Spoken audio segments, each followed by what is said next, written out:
How is the bad weather affecting you? BBC Three Counties Radio.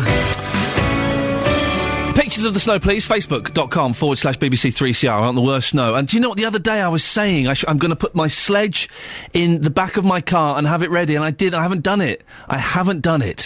I'm probably going to go home. So I'll see if I can find it and dig it out and bring it back. Facebook.com/BBC3CR. You can text us. 81333, starting your text 3CR, and you can give us a call, 08459 455 555. Bear with us this morning. This is what makes live radio so exciting, because I literally don't know what's going to happen in the show. You get a little bit of the white stuff, snow, and it throws everything up in the air. Who knows what's going to happen? I don't know. Well, I had a dream about George Michael last night. Wasn't very pleasant, if I'm honest. Hats off to snow! We're celebrating the magic of snow today.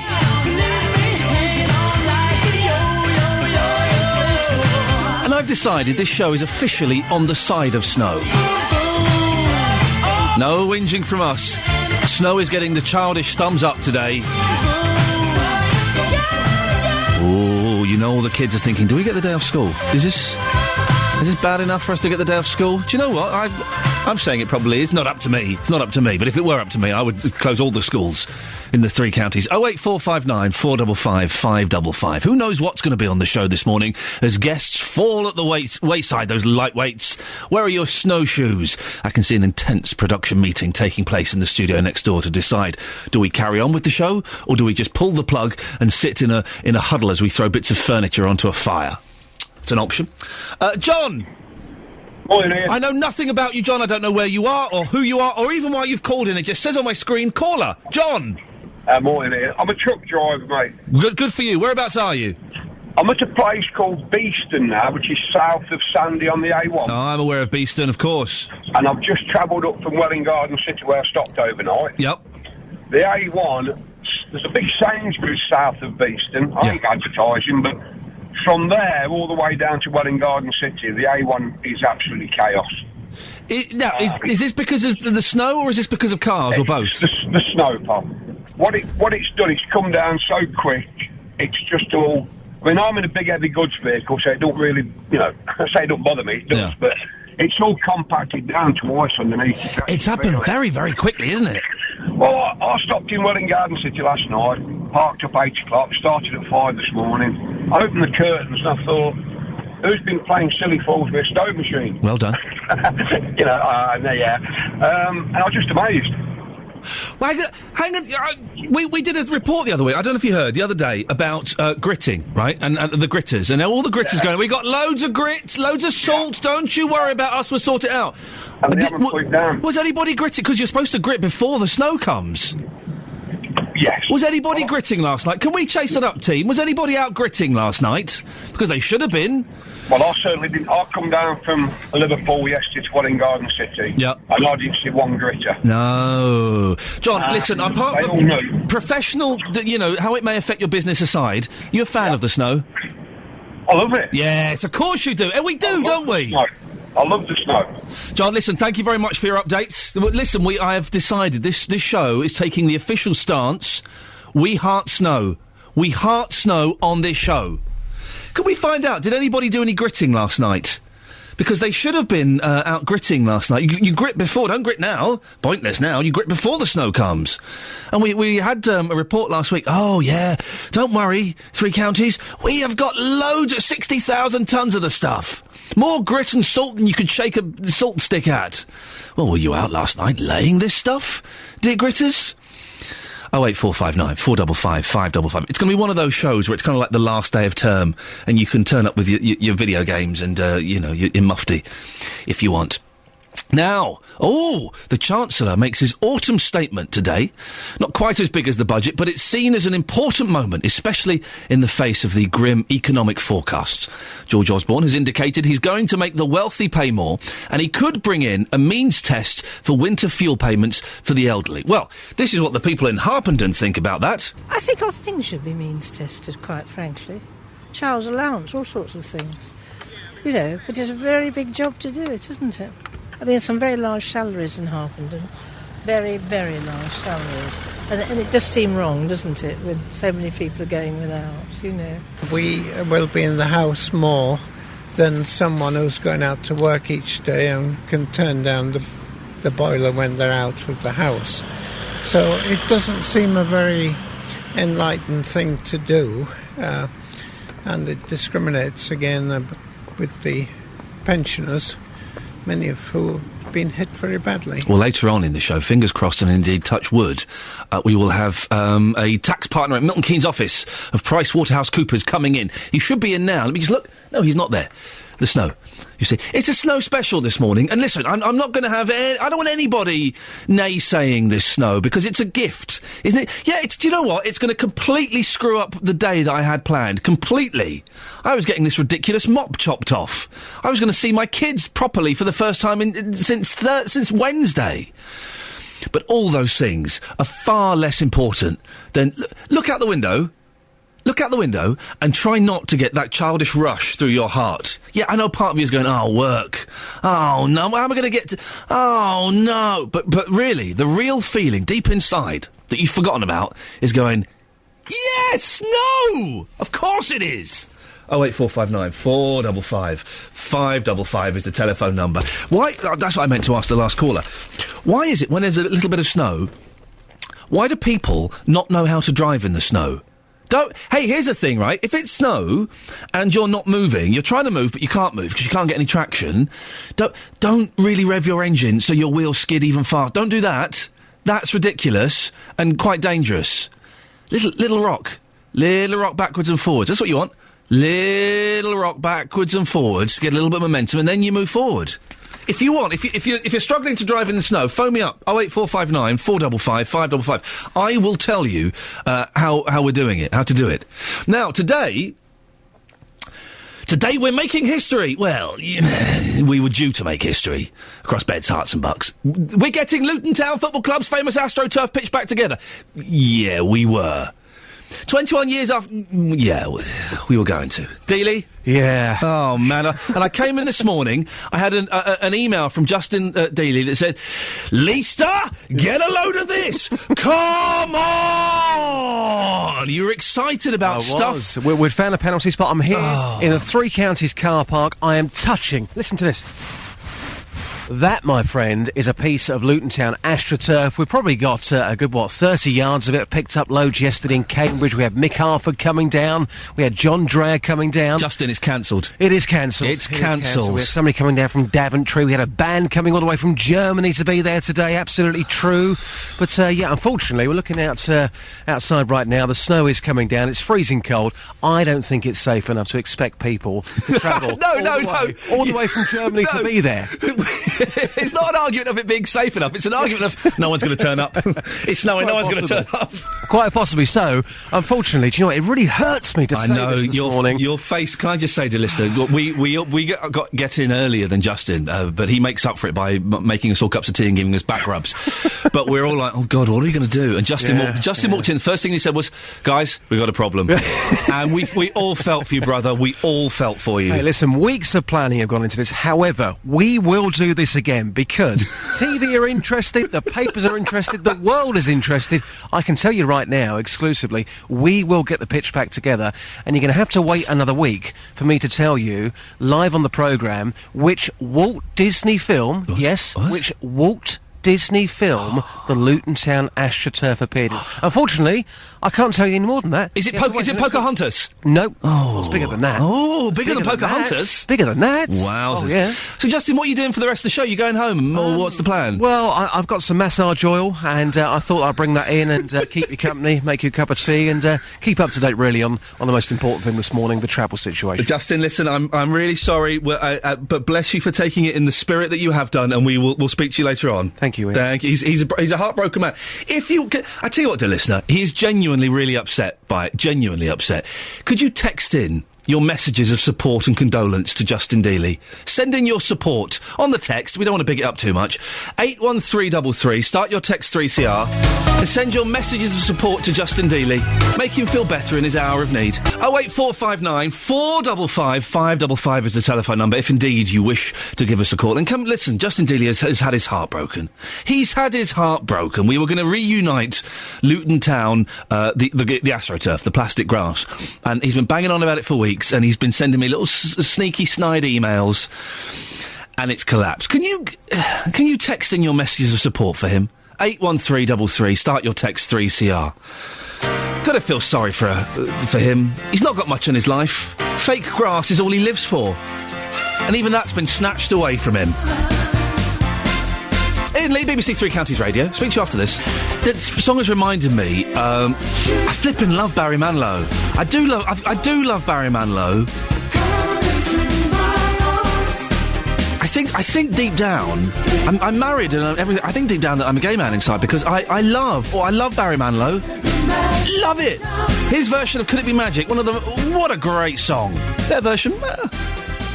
Now, pensioners living in... Oh, I should just say Dan has called in. We're going to get lots of travel updates. Dan has called in and said, avoid Stockingstone Road in Luton.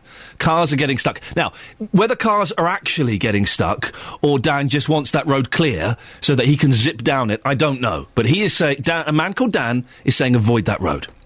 Now, pensioners living in sheltered housing accommodation in Bedford are angry at proposals which will see younger people move in.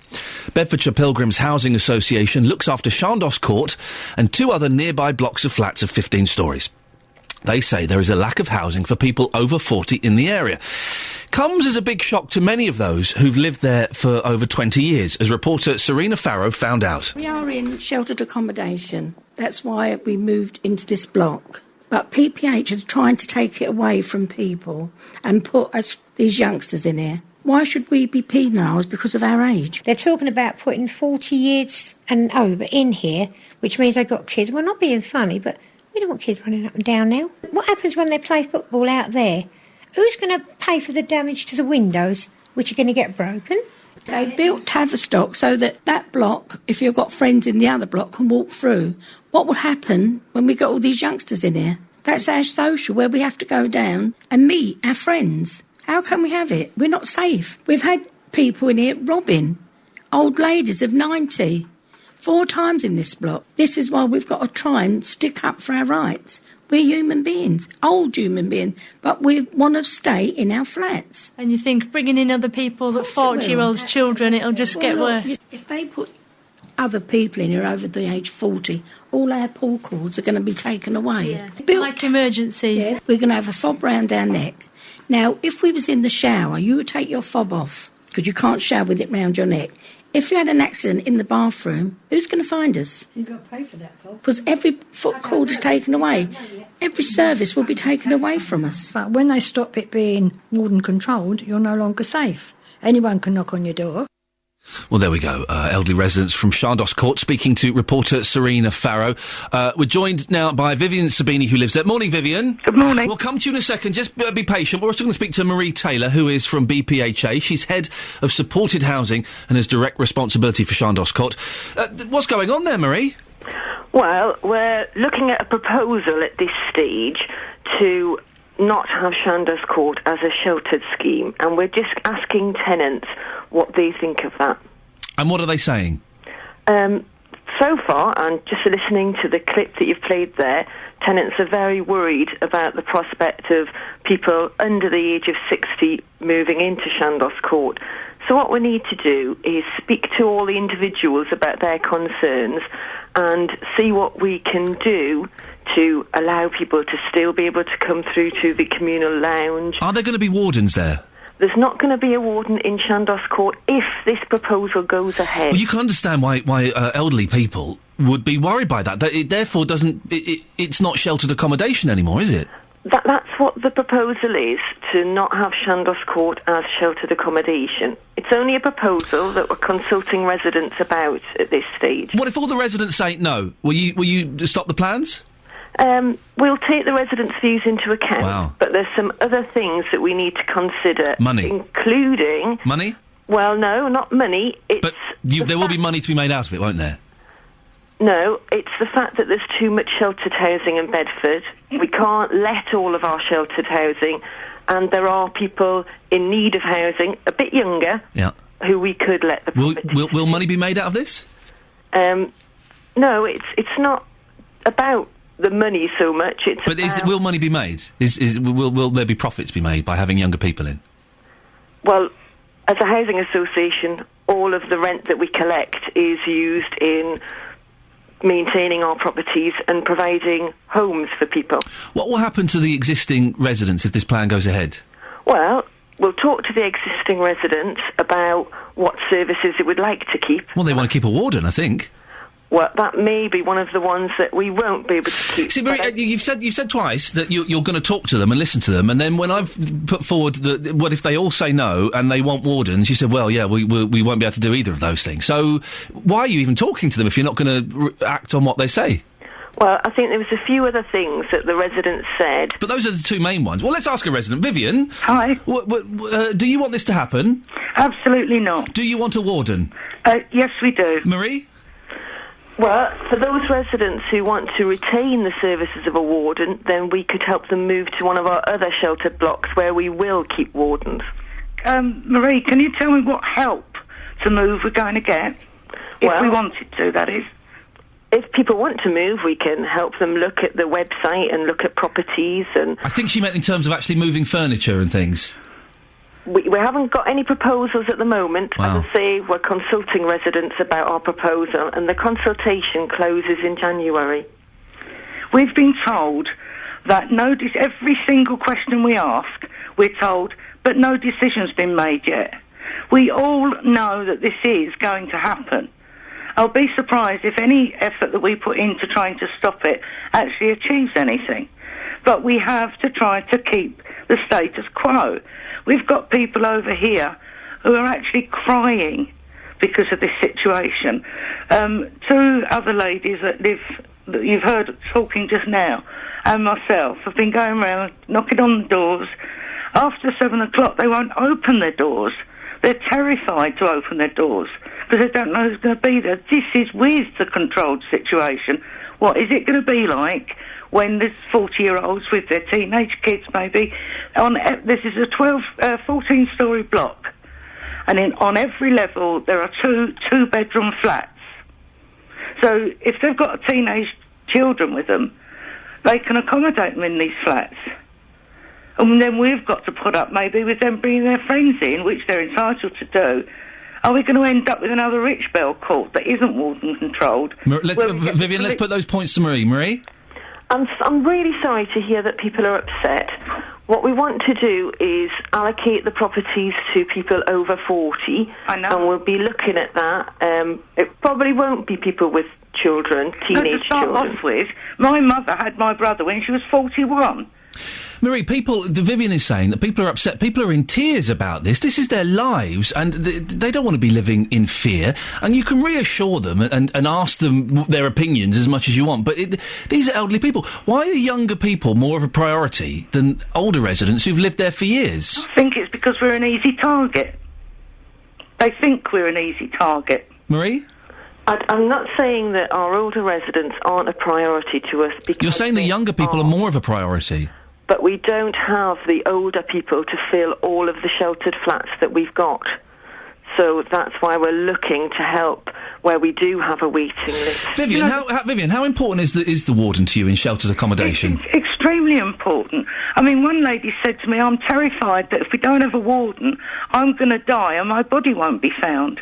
Marie, that's the ward. Listen, I had a nan who lived in sheltered accommodation. I know how important the warden is for security, for making people feel safe, and for checking in on people. Marie, at the moment, Vivian, just let Marie speak. Okay. Sorry. And we do think it's a good service, and we're continuing to provide it in other blocks, and we can help people with options for moving to those can I just say, one final question, so we're running out of time. As Vivian asked before, how are you going to help people move? You're going to help them look at a website, but actually offer them no other practical help in terms of moving, are you? Well, a lot of us don't want to move, though. We don't want to move. I want to die in this place. Ooh. Vivian, thank you for that. Marie? As I said, it's a proposal. Part of the consultation is getting people's feedback. But you've had the feedback. No one wants it. Everyone wants the warden, and yet you're going to ignore that. Well, I think the consultation doesn't close till the 21st of January, so when the consultation closes... But you've just said, Marie, listen, we're overrunning here, but this is, I feel like I'm getting a load of corporate lines here. You've just said that if everybody doesn't want it, tough, and you won't be able to keep the warden. So those are the two main concerns that we've heard, and yet you're not reacting to those. So the consultation, let's be honest, is all bluff and bluster. It's pretty pointless, isn't it? Well, a decision hasn't been made yet, so...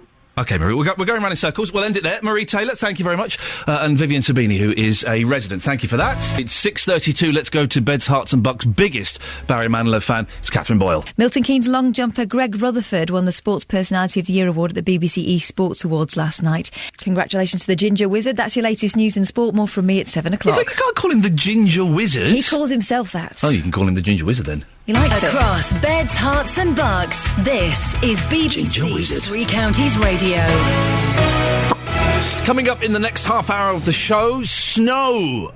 Yeah, I love it. Listen, it's going to completely ruin my day and make it just a nightmare to get all the things that I need to do. But I love snow. I'm so excited that I might even go into town and buy a sledge and go down a hill on it. That's what you do. Give us a call. Let us know how the travel is, the snow is affecting you and your journeys in and out of town and all over the place. 08459 455 555. And Chancellor George Osborne will tell MPs today there is no miracle cure for the UK's economic problems. He may bring in a means test for winter fuel payments for the elderly. Makes sense, doesn't it, really? If you're older and you've got a lot of money, and you shouldn't necessarily get that fuel payment. But we'll find out what you think about this idea. You can get in touch, 81333, start your text 3CR, or give us a call, 08459 455 555. And Justin Dealey is very down this morning. The Luton AstroTurf getting it back together plan has fallen on its snowy backside. Could you text in your messages of support for him, please? 81333, start your text 3CR. Let's send Dealey some love, shall we? Oh, it's Manilow. How many key changes can you fit into one song, Barry? I counted 4! You gotta love it. If you what I'm going through, I just can't smile without you. A lot of people say, oh, very sniffy. Oh, Barry Manilow's rubbish. Tell you what, you try writing that. You write that. Go and write a song like that. Go on, see how easy it is. It's not that easy at all. If it was, we'd all be doing it. We'd all be multimillionaires. You cannot knock Barry Manilow. Fantastic, over the top, wonderful. Oh, it's going to be a Barry day in my hotel room. I don't know what that means, and it sounds a little bit seedy, so I'm going to take that back almost immediately. Almost immediately. We're talking about money. Basically, the George Osborne is probably going to say today that older people will have to be means tested for their winter fuel allowance. What do you think about that? I know we have some older people listening. If you've got the money, what is it, 150 quid, 200 quid, something like that? If you've got the money, if you're a wealthy pensioner, in these tough economic times, and you don't need that cash, then it makes sense that you don't get it, doesn't it? 08459 455 555. Tony Hall is from Harpenden. Morning, Tony. Good morning. What do you make of this? Do you need your winter fuel allowance? No. Oh, there we go, you see. Are you very wealthy? No, I'm not very wealthy, but I'm sensible. I'm actually sitting in bed at the moment. I've got the electric blanket on at number 1. Yeah. I thought you might call me. But yes, I think in these difficult times, then money has to be used much more carefully by the government. You find in other countries they do things much more sensibly. One of my daughters has a Finnish mother-in-law. It's much colder in Finland. Yes. And Finland is the least corrupt country in the world, and they're extremely sensible. We will visit Helsinki, and they've got a superb bus service in Helsinki, for example. So I'm sure that the Finns, for example, have sensible answers to your questions about winter fuel payments, as with other countries. Germany is another country. Let's see if we can get the Finns and the Germans on the phone this morning to tell us. Also, the Germans are far more superior to us in all sorts of ways. They obey laws, for example. But no, so I'm not all that wealthy, but I agree that in times where so many people are poor, lost their jobs, have very high rents, that, yes, that these things should not be automatic. Can I just ask, Tony, you're in bed with the electric blanket on? Yes. How cosy is that right now? Yeah, it's pretty good, actually. What's your name, please? My name is Iain. Iain Lee. Ian, yes. It was your Tony Fisher that interviewed us outside Waitrose Halfton yesterday. Tony Fisher. I can only apologise if he was slurring his words. Tony, that happens from time to time. No, he wasn't. No. He's a nice gentleman, isn't he? He tries. Yeah, yes, he interviewed... There was an old man, a friend of mine, where he was interviewing, and I said a joke. I said, "You got nothing, believe nothing." He said, because he's a Roman Catholic. Oh, so he turned to me, what? and I said, "I'm a Roman Catholic too." But he took to Winterfield payments. We agreed it's got nothing to do with religion. Can I just say, I would suspect that Winterfield payments have very, very little to do with Roman Catholicism, or any form of religion, any form of Islam, or Christians, or agnostics, or anything like that. I would say it's a separate issue from religion, Tony. And thank you for bringing it up. Yes, but you're quite it's a good question. I don't think these things should be automatic. I mean, some of these people who are on Winterfield payments may be going off on cruises. Incredible number of people can afford to go on cruises. What's the point of a cruise? Why would you want to go on a holiday where you're stuck on a boat with people? I know, and they're incredibly expensive. It's ridiculous many thousands. Well, Tony, listen, I could chat all day, but I'm afraid I'm doing a show, so I'm going to have to go. Tony Hall there, and he does raise the important issue that winter fuel payments nothing to do with religion. So why did he mention it? Now, this is a story we've been following here on the Three Counties. The growing problem of crime and antisocial behaviour in the Hightown area of Luton. People living and working there say they are living in daily fear of prostitutes, pimps and pushers. Once it starts getting dark, you're always having to look out of who's coming into the shop. You always have to look out the window, and there's also customers who come in complaining about people coming into their cars when they're stopping. You face verbal abuse from them sometimes, and even at times there's been physical as well. I haven't been able to go out in the evening because I've been accosted by curb crawlers, and curb crawlers continuously go around these streets. The reason I don't see any prostitutes now is because I just don't go out at all in the evening, and my daughter can never go out at all in the evening either, and we do feel like prisoners. One time I was followed, and I know what's going to happen because I can tell by the way these men follow me what they're going to say, and they start acting weird and coming really close to me and stuff, and then I know they'd kind of ask me for business. That's what they say to me. I feel like prey. Oh, excuse me. Recently I spoke to the new Police and Crime Commissioner for Bedfordshire, Ollie Martins, about the problem. In the run-up to the election, we spoke to local people about how crime is affecting them, and obviously it's a huge worry for a lot of people. One long-running problem is the Hightown area of Luton, where they're having problems with prostitution and associated low-level crime. What would your approach be to something like that? Well, I live in Hightown, so I know about the problems very well. I think it's neighbourhood policing and having a dedicated local presence that is the best approach to tackling problems like that. And that's why I'm going to be fighting very hard to protect that sort of policing. But it is going to be a real challenge. We are, because of the 20% police cuts that I've mentioned, we are suffering a pretty horrendous fall in police strength in this county. So, that's going to be a real challenge. But I think that's the right approach, and I think that's the approach that people value. Well, Ollie Martins is going to be here, hopefully, fingers crossed, about 7:30 in the studio. We'll be hearing directly from two local residents, including Bridget, who I spoke to yesterday. For us, we do feel that right across the board there is too much sympathy with the prostitutes. We need help, and we need some help, and we need some care, and that is it in black and white. I think people are just so angry that over the years and years they say they hear the same old thing and nothing positive feels to be done. One lady is absolutely desperate for the car park to be closed, and she has got every right because, she could see porn shows from her window every night if she cared to look out. Tomorrow we're going to be speaking to the new PCC Commissioner for Bedfordshire, Ollie Martins, about this very issue. Bridget, have you got one question that you would like to ask the PCC Commissioner, Ollie Martins? Well, I'd like to meet him, and there'd be more than one. Yeah, well, guess what? Hopefully, as long as this snow doesn't scupper our plans, it's going to happen. 7:30, Bridget's going to speak to Ollie Martins, and also joining me in the studio will be Shazid Kardam. He had to confront known troublemakers who entered his store, even though they were banned. The whole incident was caught on CCTV, and we posted the footage on our Facebook page. It's incredible. Should be a very interesting discussion. Getting lots of texts and tweets and updates, and thank you about that, about the weather. What isn't helpful is when I get a tweet saying, sorry, and where's that car park where you can see the porn show? That's not helpful in the slightest, all right? So please, don't even go down there. Kevin is in Hitchin. Morning, Kevin. Morning, Ian. Yeah, just a couple of updates. I just come down the 505 from Luton, Stocksley.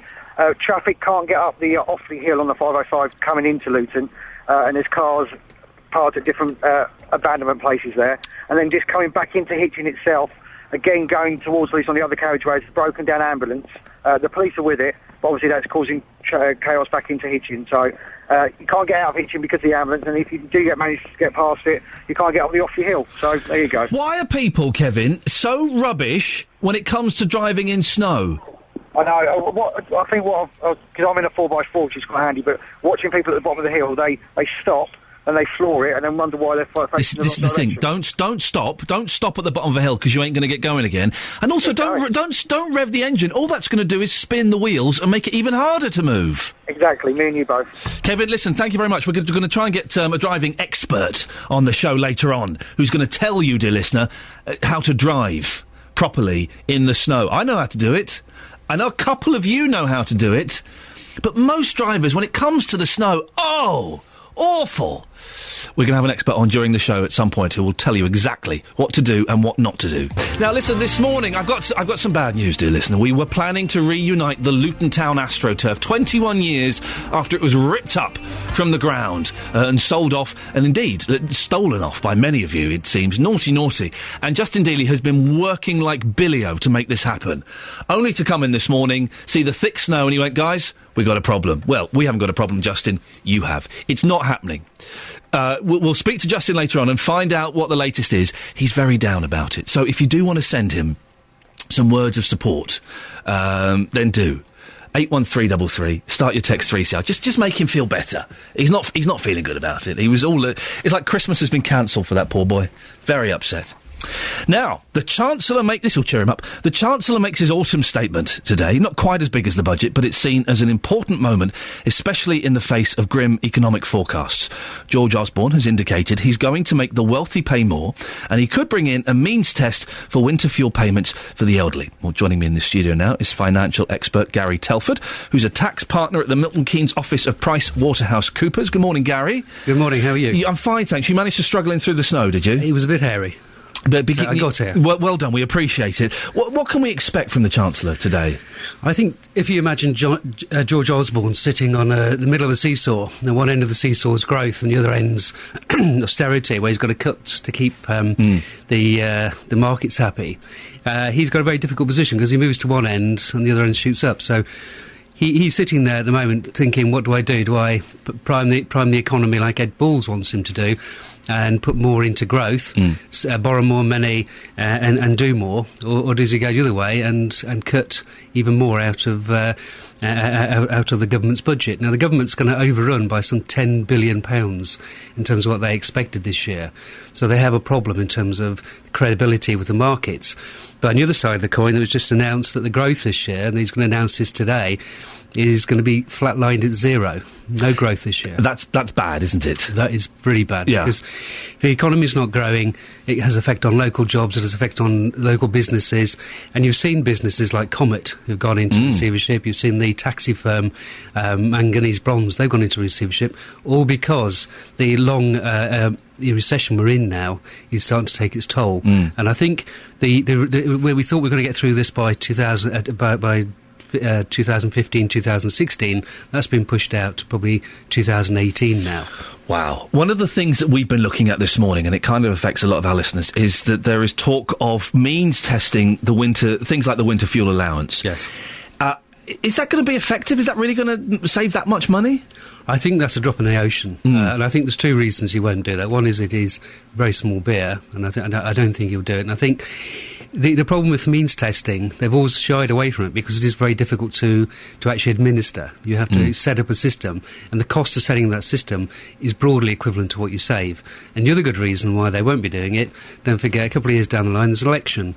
People who tend to vote tend to be pensioners. And pensioners if you remember George Brown and his, I think it was 10 pence increase increase in the pension rates. He didn't forget that for 5 years, and people reminded him at the elections. So what you'll find is that there will be some cuts. It's more like work allowances, work benefits will be cut.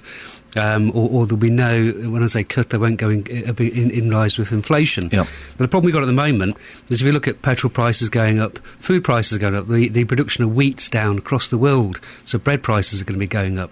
So all those impacts are having on people, and they're not getting any increases. It's bleak for the, in inverted commas, the normal person, the man and woman on the street.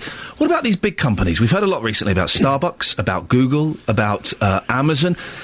Not paying corporation tax. Starbucks, sorry, earns something like £20 billion in the last 14 years they've been here. They've paid £10 million in tax. Is anything going to change there?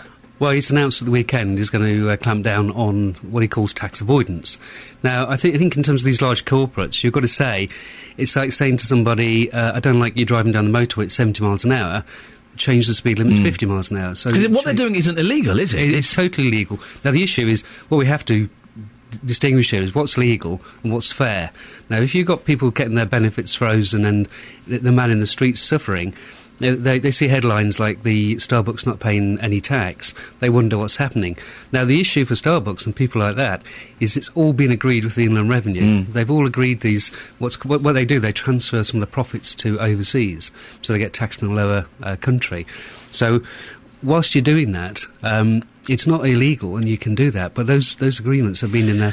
You can't go to a CEO of a multi-billion company and say, "Could you give us some more tax?" You don't have to legally, but we wouldn't mind a little bit more. If he needs to get that money or wants that money, the laws need to be changed. Is there any chance of those laws being changed? The problem with changing the laws is international agreements. So if you said, right, Starbucks, any US corporates coming into the UK got to pay more tax, the US could come round and say, well, BP and all our companies are going into the States, you pay more tax. So we start this tit for tat, which does nobody any good. So there's a big reluctance to have a go at that.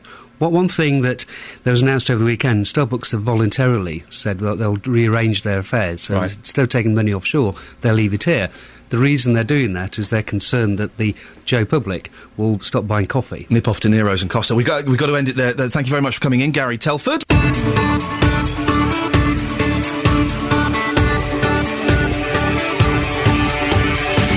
Good morning, kids. Hey, guess what? All the schools are closed. They're not. Well, no, calm down. Wouldn't it be exciting if it was? I just had someone tweet me saying, "Oh dear, Iain, I hope the schools..." who's this from? Yolanda Rugg. "Hopefully no school closures." I wrote back, "I'm on the side of the kids in this one." 08459 455 555 is the telephone number if you want to give us a call. Lots coming up on the show this morning, including, guess what? It's snowing across Beds, Herts and Bucks, making driving conditions treacherous. We'll have all the latest news, travel and weather updates, and also we'll be having a driving expert on to tell you how to drive properly in the snow, because none of you can. Only me. Chancellor George Osborne will tell MPs there is no miracle cure to the UK's economic problems. He may say winter fuel payments to elderly people should be means tested. Could you do without it? And just what is being done to tackle problems with crime in Hightown in Luton. We'll be joined by the Police and Crime Commissioner for Bedfordshire, Ollie Martins. If you want to get in touch, you can text us 81333. Starting your text 3CR. You can give us a call 08459 455 555. And this is, I noticed a lot of you doing this yesterday. Well done. You can go to the Facebook page. You can have a look at the pictures on there, but also you can have a bit of an argument on there as well. You can argue with the other listeners like I do. You can do it as well. Facebook.com/BBC3CR. I had a look at it during the show and after the show yesterday. Oh, you're having some right old Barneys on there. Some right old Barneys. BBC Three Counties Radio. Now, I've noticed this every year. When it snows, suddenly people become idiots in their cars, even more so than they are normally. None of you know how to drive in the snow. To help us, we've got a driving instructor, Bill Brady. He's a driving instructor from Bedfordshire. Morning, Bill. Hi, Ian. Does it drive you nuts when you see people doing ridiculous things in the snow? It certainly does. I'm not a driving instructor, by the way. Apologies, sir. Give us your correct title, Bill. I'm a private road safety consultant, but I do run the ROSPA advanced drivers. I made the mistake of calling you out before. You're the gentleman, of course, that proved scientifically that I am a far better driver than BBC Three Counties' Justin Dealey. Justin Dealey, who's that? Yeah, exactly. That's showbiz, Justin. That's showbiz. So, Bill, let's have some basic tips, okay? You're approaching a hill. What should you do? A lot of people, they see a hill coming, it's snowy, they stop at the bottom of the hill, and then they start going again. Big mistake? Go a different way. Don't go up the hill. You won't get a problem then, will you? No, that's one way around it. But supposing you have to. Well, then what you do is you make sure that first of all you assess it. Like everything in driving, you should have a look and see. Do you think it's possible? Yeah. And if you do, then you give it a go. Don't get in first gear. Yeah. And then put your foot on the accelerator because you'll just get out of control. Always use a low gear to keep traction. But no excessive accelerating. If you excessively accelerate, you'll go all over the place. And that's the thing that you see all the time. Someone gets a little bit stuck, whether it's on a hill or whether it's on a straight road. They get a bit stuck, so they start revving the engine like a lunatic. Yeah, it won't do you any good. You need traction. Makes it worse, does it? Okay, how do you get traction? When I was always taught by my old man, rock the car a bit. So just gently rock it a bit, and that will kind of build it up. Any good? Where do you rock it from? Inside? You're going to throw yourself about? No, well, as I say rocking it, I'm doing the body movement, but just gently. So you got it in like second or something, and you're just gently just pushing the accelerator, letting it go, and pushing it, and so you get a little kind of forward motion until you feel it kind of connect, and then you go away. Well, that's only if you get stuck. If you're driving and keeping your distance and being nice and steady with your progression, then and keeping well away from other cars, you'll keep that traction. If you're nice and steady. You're going to get there. If you try and dash about, you're going to end up having to brake. If you brake, then you're going to be all over the place. If you've got ABS nowadays, you're a lot better. But if you haven't got ABS, then you're going to be trying to press your foot up and down on the brake. If you do it wrong, you'll just spin round in a circle. Why do people, when it's really thick snow, why do they drive so close to each other? Well, it's because they're. You see, the problem is we've got cars now that are quite robust. People don't worry if they bump into each other. There's insurance, all this sort of stuff. But what they don't realise is that, in snow, even if you skid off and hit the curb, you're going to damage your tyres and possibly your rims. You're probably not. You do not want to damage rim, do you? Sorry? You don't want to damage a rim. Well, not on alloys nowadays, you don't, because it costs you a fortune. Yeah. But the main thing is, of course, you're likely to mount the curb and knock somebody down. Nobody gets ready for it, Ian. Nobody's ready for snow, are they? They know it's going to come. We've been told for ages we get some snow. Who gets their car ready even? If your tyres are not the right pressure, if you don't carry something... People laugh at me because in the back of my car is a fold-up shovel. I've got a couple of old car mats. That's not me laughing at you, that's me recreating a laugh. I've got everything in there, some water for emergencies, a bar of chocolate. Ooh. I couldn't have a bar of chocolate in my car, it would go. It wouldn't last. Put it in the boot where you can't get to it. I would get to it somehow. I tell you what, I was driving home from... I went to Gloucester yesterday for bizarre reasons. It's blooming miles away. And I was driving home from Gloucester. I got stuck in terrible traffic. I so needed a wee, Bill. What would you do in that situation? If I what? If you needed to have a wee and you were stuck in traffic on the M4. Well, what could you do? Probably out the window would be best. You couldn't do it out the window, Bill! I tell you what I did. And I did do this yesterday. I had a bottle of water. I tipped the water out, so it was empty. And I was, without going into too graphic a detail, we have young ears listening, I was poised, ready. I was ready to wee in that bottle, William. Well... do you carry a ball? I do, you see. People laugh at me, but I'm prepared. Bill, and basically, just in the snow, the basic thing is common sense. Don't drive like a lunatic, and don't overtake because people are driving slowly. That's right. That's one of the worst. If you try to overtake, you panic them, you panic yourself, you'll end up going completely wrong. What you want to carry in the back of your car is a scarf, a woolly hat, 2 sticks, and a pair of gloves. Yeah. And if possible, some spare buttons. Because if you can't get anywhere, at least you can get out and make a snowman with them. Bill, thank you. You've got a gag in at the end. Lovely to talk to you, Bill. We'll do something in the new year. All right, Ian. Good lad. There we go. That man has scientifically proved that I'm an excellent driver and that Justin Dealey, who's Justin Dealey, is one of the worst drivers he's ever come across. Well, our reporter, Victoria Cook, is out in the snow on London Road in Luton. Morning, Victoria. Morning, Ian. You had some adventures coming into work today, didn't you?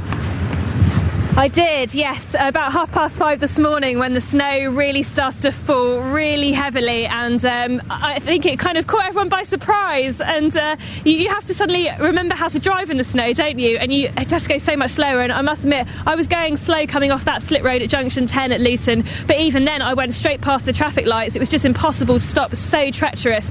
And London Road here doesn't look a lot different. People are really struggling. London Road is the main road from the M1 coming down into Luton. It's the main access road, and at the moment it looks a bit like a car park. There's buses stopped. I'm actually just looking at the 321 which comes from Watford at the moment, and all the cars on London Road, if they can move, they're going very slowly, but other than that, it just basically looks like a car park, Ian. Are you seeing anybody, I mean, if they're not moving, but have you seen anybody driving ridiculously? Well, I think a few people on the A505, which we can see from our newsroom at Three Counties, I think they've probably woken up this morning to go to work as you do. You probably leave the right amount of time to go to work in normal driving conditions, don't you? And then you suddenly get into the snow and you drive as you normally do, and then suddenly realise it's just simply not going to work. And I was standing at the front of our newsroom for about 3 minutes at about 6 o'clock this morning, and even within those 3 minutes there was a car that got stranded on the side of the pavement, and another car that just didn't stop in time, went smacking straight into the back of another car in front of it. And there's a poor gentleman here, actually, I'm just standing beside, who's come down the London Road this morning, and he's actually not been able to control his car. He's gone straight into the middle bollard in the middle of the road. Ooh. He's sitting just sort of, he's sitting here. The front of his car is all smashed in, his number plate's hanging off, and he's really shaken up. He's just sort of taking a minute, because obviously the AA can't get to you when it's this busy, can they? Or any emergency breakdown service. They're having the same trouble. But just to run through some of the traffic problems we're having in the three counties. Right, so far we've got reports that one lane's been closed on the A1 between junction 9 and junction 10, that's northbound at the A505. Crawley Green Road in Luton, we've had reports that a bus has basically skidded in the snow and is at some sort of 45-degree angle, blocking the entirety of Crawley Green Road in Luton. We've been getting lots of calls and texts from people all over the three counties, which has been so helpful, because then we can tell everyone else what's happening. Offaly Road in Hitchin, there's a broken down ambulance causing lots of problems there. The police are with the ambulance. And then on Eaton Green Road in Luton, there's cars struggling to get down the hill. Stopping Stone Road, again in Luton, Trevor called in to say he's been stuck there for an hour, and we've had a call in from Bletchley to say that there's up to an hour wait for taxis there. And Dorothy and Jay have texted in to say that London Road, where I'm standing, is like an ice rink, and Ian, I can confirm it is like an ice rink. Well, Victoria, do we have access to a sledge here at BBC Three Counties Radio? Let's make the most of this, surely. Well, yeah, I mean, when in Rome, I noticed, it might make things faster. I noticed, Victoria, you didn't read out any texts of support or condolence to Justin Dealey. Does that mean we haven't had any? I haven't brought them. I obviously had to print these out and bring them out into the snow with me. Cold, so that's cold. I haven't printed out the ones for Justin, but I'm sure everyone does feel for him. He works so hard, and that's why I'm here this morning. Yeah. The whole plan was to, bring the Luton AstroTurf pitch together, and it just hasn't happened this morning. Victoria, listen, thank you very much indeed, Victoria Cook. If you see her out there, go and give her go and buy her a nice cup of hot chocolate, for goodness sake. She's going to be freezing. We'll speak to Justin later on, but you're a cold lot, you listeners. You haven't sent in any texts of support for Dealey? Oh, that's cold. Listen, it's exciting today because it's snowing. I love snow. I've decided that this show, excuse me, this show will be... Let me play one of these while I cough. Hang on. Across beds, hearts and bucks, this is Iain Lee on BBC Three Counties Radio. There we go. You didn't want to hear what just happened there. Listen, I've decided that this show is celebrating the snow. We back the snow 100%. I bet Jonathan Vernon-Smith won't be. I'd be interested to see what his take is on the snow. I bet he won't be. I'm hopeful I'll be proven wrong. He'll be on at 9 o'clock, and it's always a cracking listen. But we are celebrating the snow today. That's the plus side. The negative side is, a few of the things we had lined up for the show, they've had to go. So I apologise, football fans, I apologise, historians, and I apologise to plastic grass fans.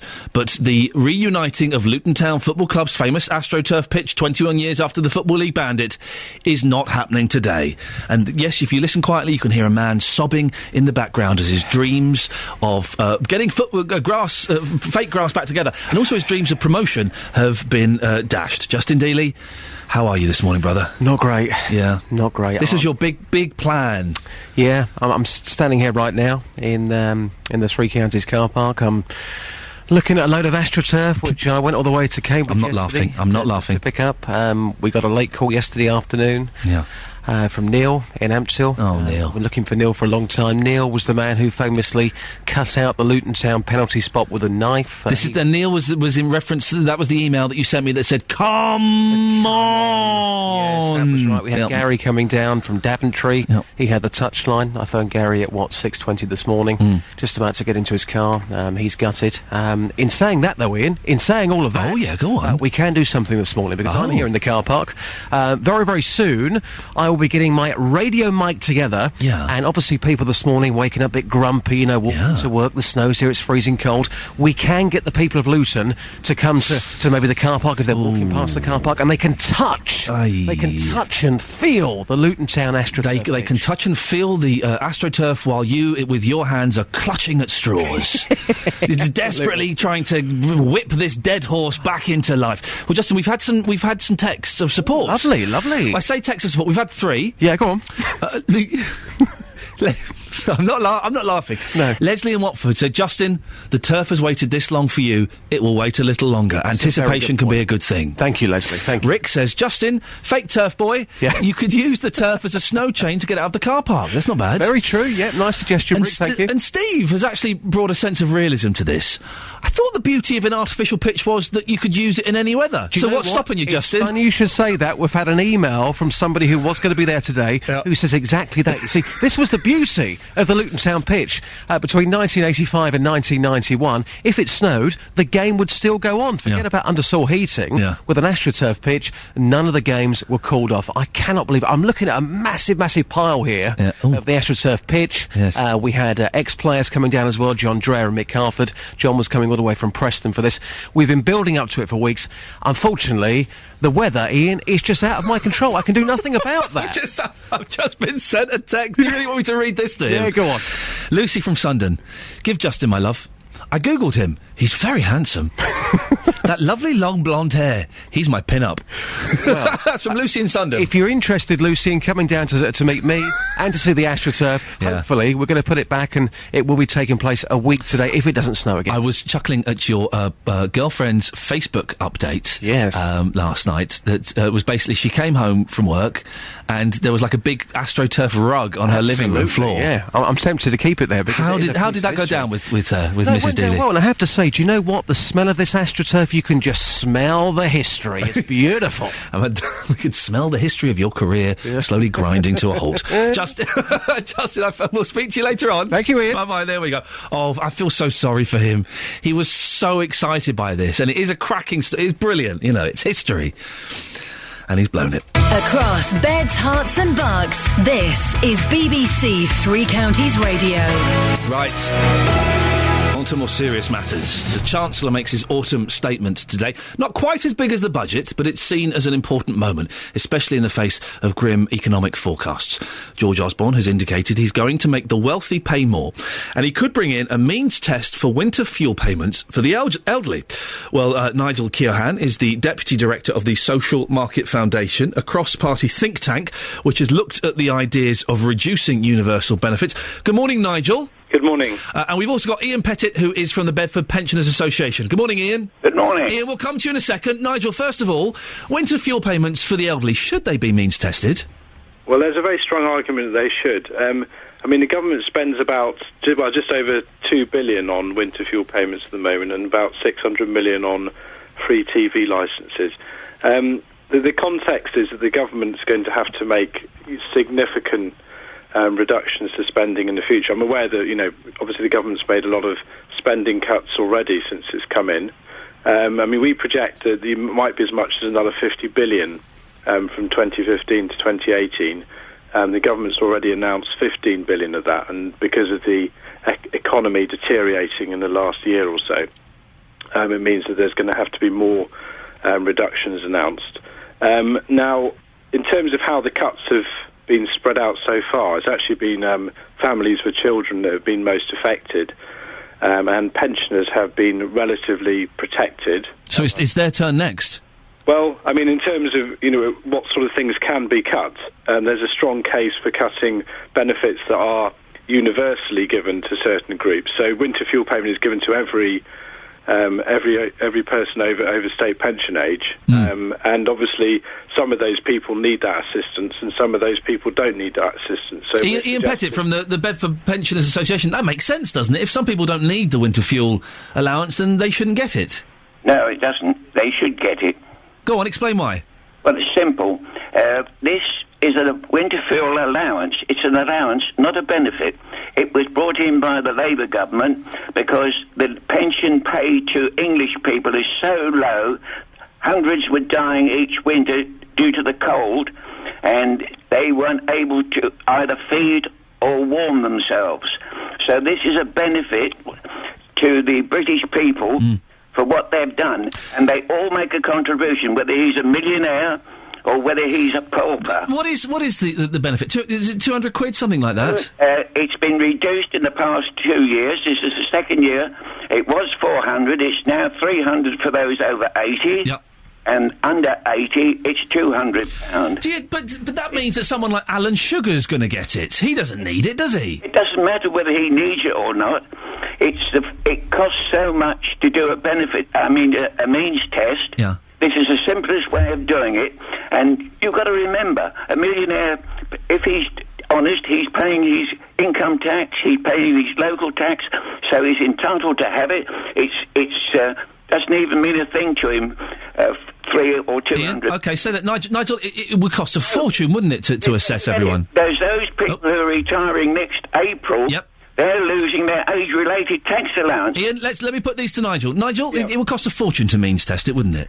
Well, it won't. I mean, there's already a method of means testing, which is called pensions credit, which is essentially a benefit that goes to pensioners on lower income. So a relatively simple way of doing it would just be to attach the winter fuel payment to those pension credits. Now, I mean, I take the point that, some people are in need of additional assistance.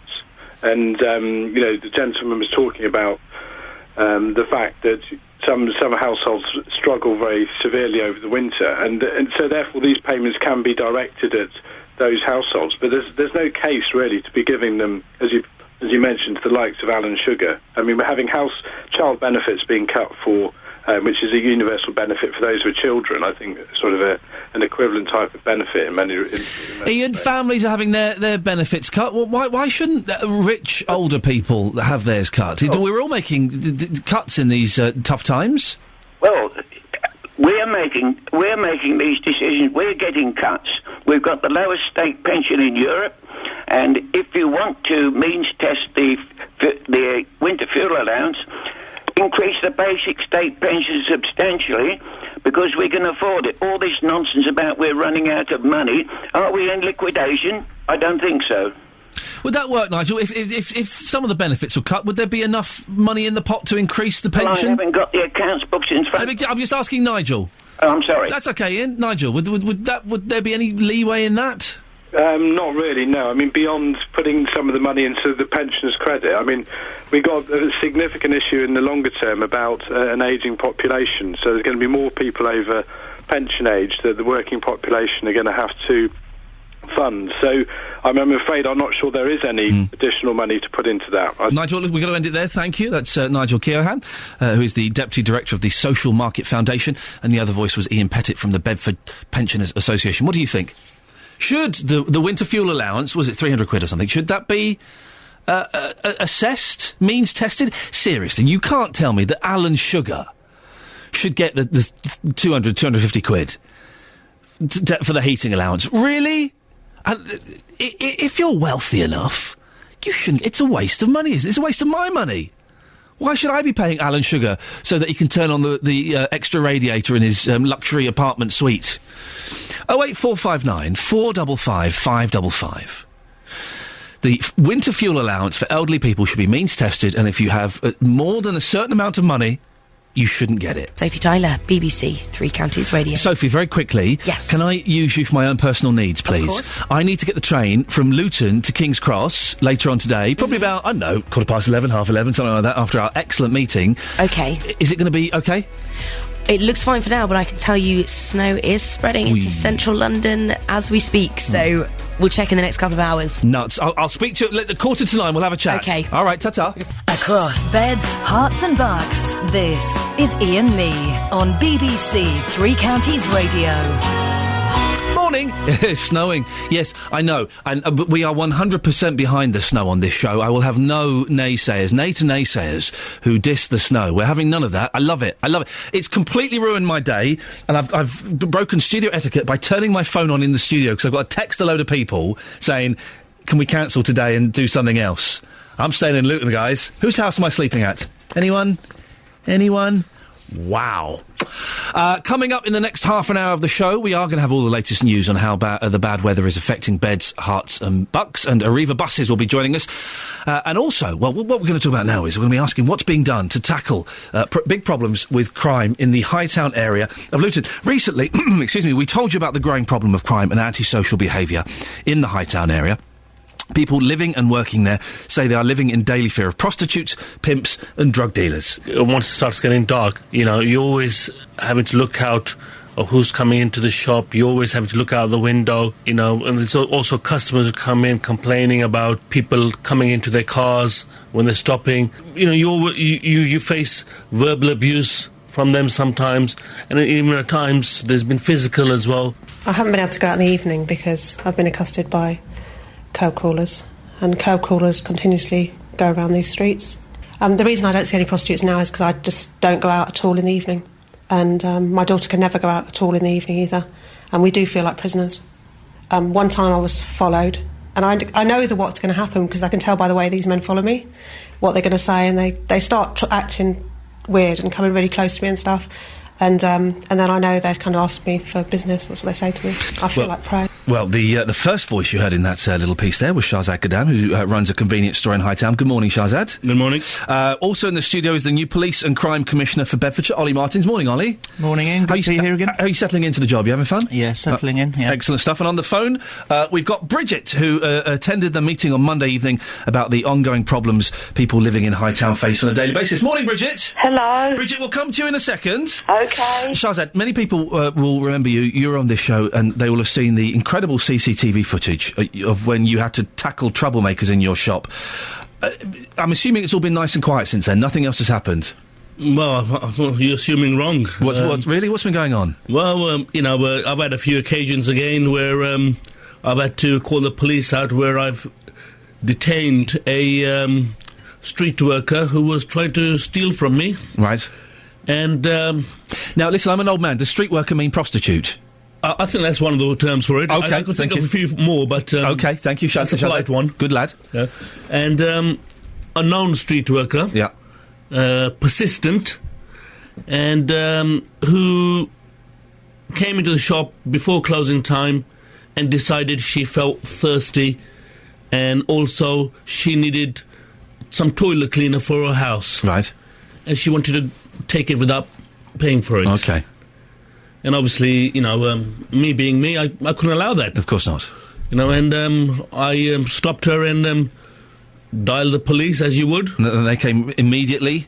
I'm sorry, what would you class as immediately? I would say, within 5 minutes, 10 minutes. How does an hour sound? Really?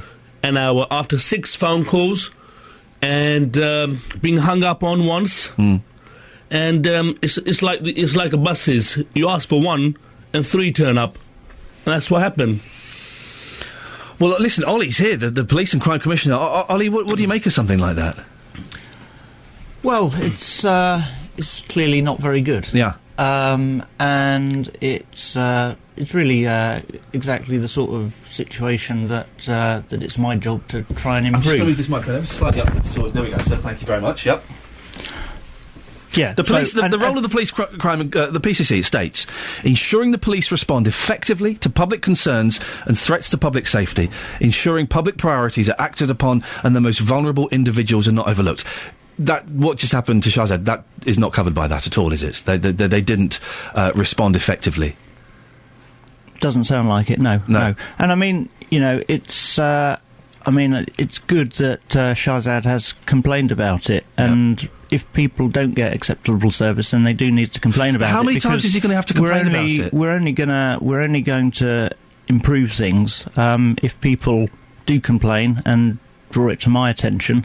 But how many times is he going to have to complain about it before something's done? Can you guarantee that the next time this happens? Well, no, because what I'm coming to is, it's difficult.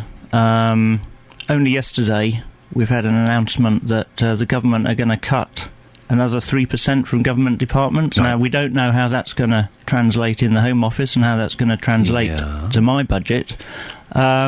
But you knew cuts were coming. That is the difficulty that we face. Yeah, I know, but we all know that. But what are you? But we all know that. We all know that there are cuts and there are more cuts. Yeah. But what are you going to do? This is your job now. Well, we have got to demand that the police do more with less, and that's what they're doing.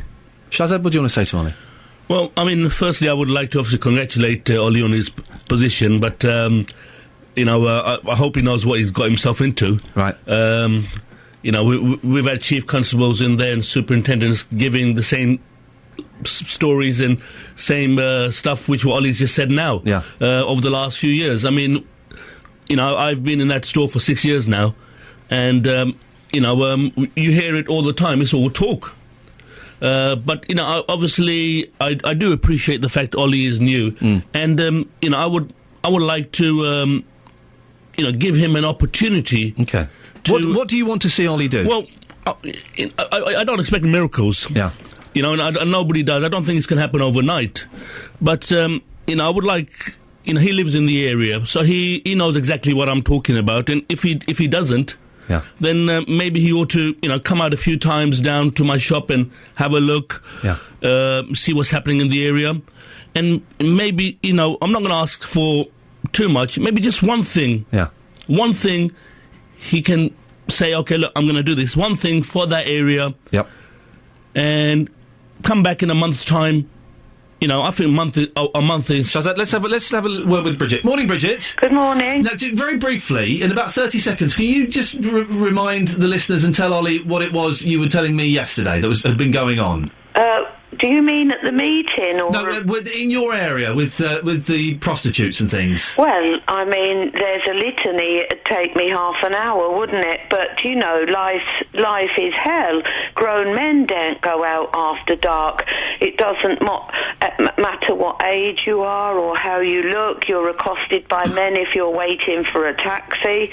You see prostitutes in various stages of undress and all sorts of things physically happening that even cats and dogs wouldn't do on the street, and it's just so appalling that you sometimes wonder if you fell down the rabbit hole. Bridget, thank you. Ollie, people are scared in where Bridget lives. She was saying yesterday there are prostitutes having sex in rubbish chutes, that women are being accosted in the street. There's an air of threats in that area. What are you going to do? Well, look, I do start from the position that what Shahzad and your other caller have just described isn't acceptable. Now, Bedfordshire Police, to be fair to them, they're on a journey. They're going from a period when their performance was quite poor. They weren't... crime was on the rise. They weren't tackling it. Now they've managed to cut recorded crime by a rate that's double. But what are you going to do? This is all great. Well, let me finish. Well, you're telling us what they've done already. What are you going to do?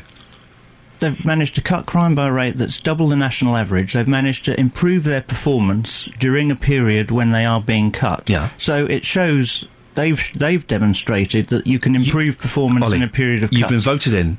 What are you going to do? One of the things that I talked about quite a lot during the campaign, because it was getting fed back to me on the doorsteps, was antisocial behaviour, and that is a priority for me. And I'm going to make sure that the police deliver an improved performance in relation to that, not by distracting them from cutting crime, but by ensuring that they recalibrate their efforts to give it a greater priority. I'm hearing some wonderful lines, and it's fantastic. Let's speak specifically about Bridget's situation where there are prostitutes outside her door having sex. What are you going to do as the police and crime commissioner? What are you going to do about that? Well, first thing, my role is strategic. I'm not in charge of day-to-day policing. That is, we still have a chief constable who's in charge of policing. However, I am pleased that the police aren't responding effectively. The police are putting in a dedicated police sergeant to lead the effort against the sex trade in Hightown. Yeah. And now, I think, that's quite an impressive commitment from the police. When does that start? I think it's this week. I've already talked about the fact that we're facing cuts and the overall number of police officers is down. So to be able to find a police officer, a police sergeant, to put in a dedicated way to tackle this problem does show quite a lot of commitment from the police. That's a good thing, isn't it, Bridget? That could make a difference. That's a good thing, a dedicated sergeant to overlook things. Yes, we were very, very pleased with this when we heard this at the meeting, and of course this young man's going to have his work cut out, because I think people are really determined now. We are the dogs and we've got the bone, and we're not going to let this one go. What would you like? Is there anything you'd like to say to Mr. Martins or ask him? Yes, welcome, Mr. Martins, and I believe you do live in our area. I do. It would be nice to see you, and I'm wondering if you would consider us all getting together and you can actually come and hear and see the trauma, because, it is that serious that personally I am quite surprised in my area that we haven't had a suicide over this. We've had a couple of people who were suicidal, and we all rallied round them and managed to keep them back from the brink.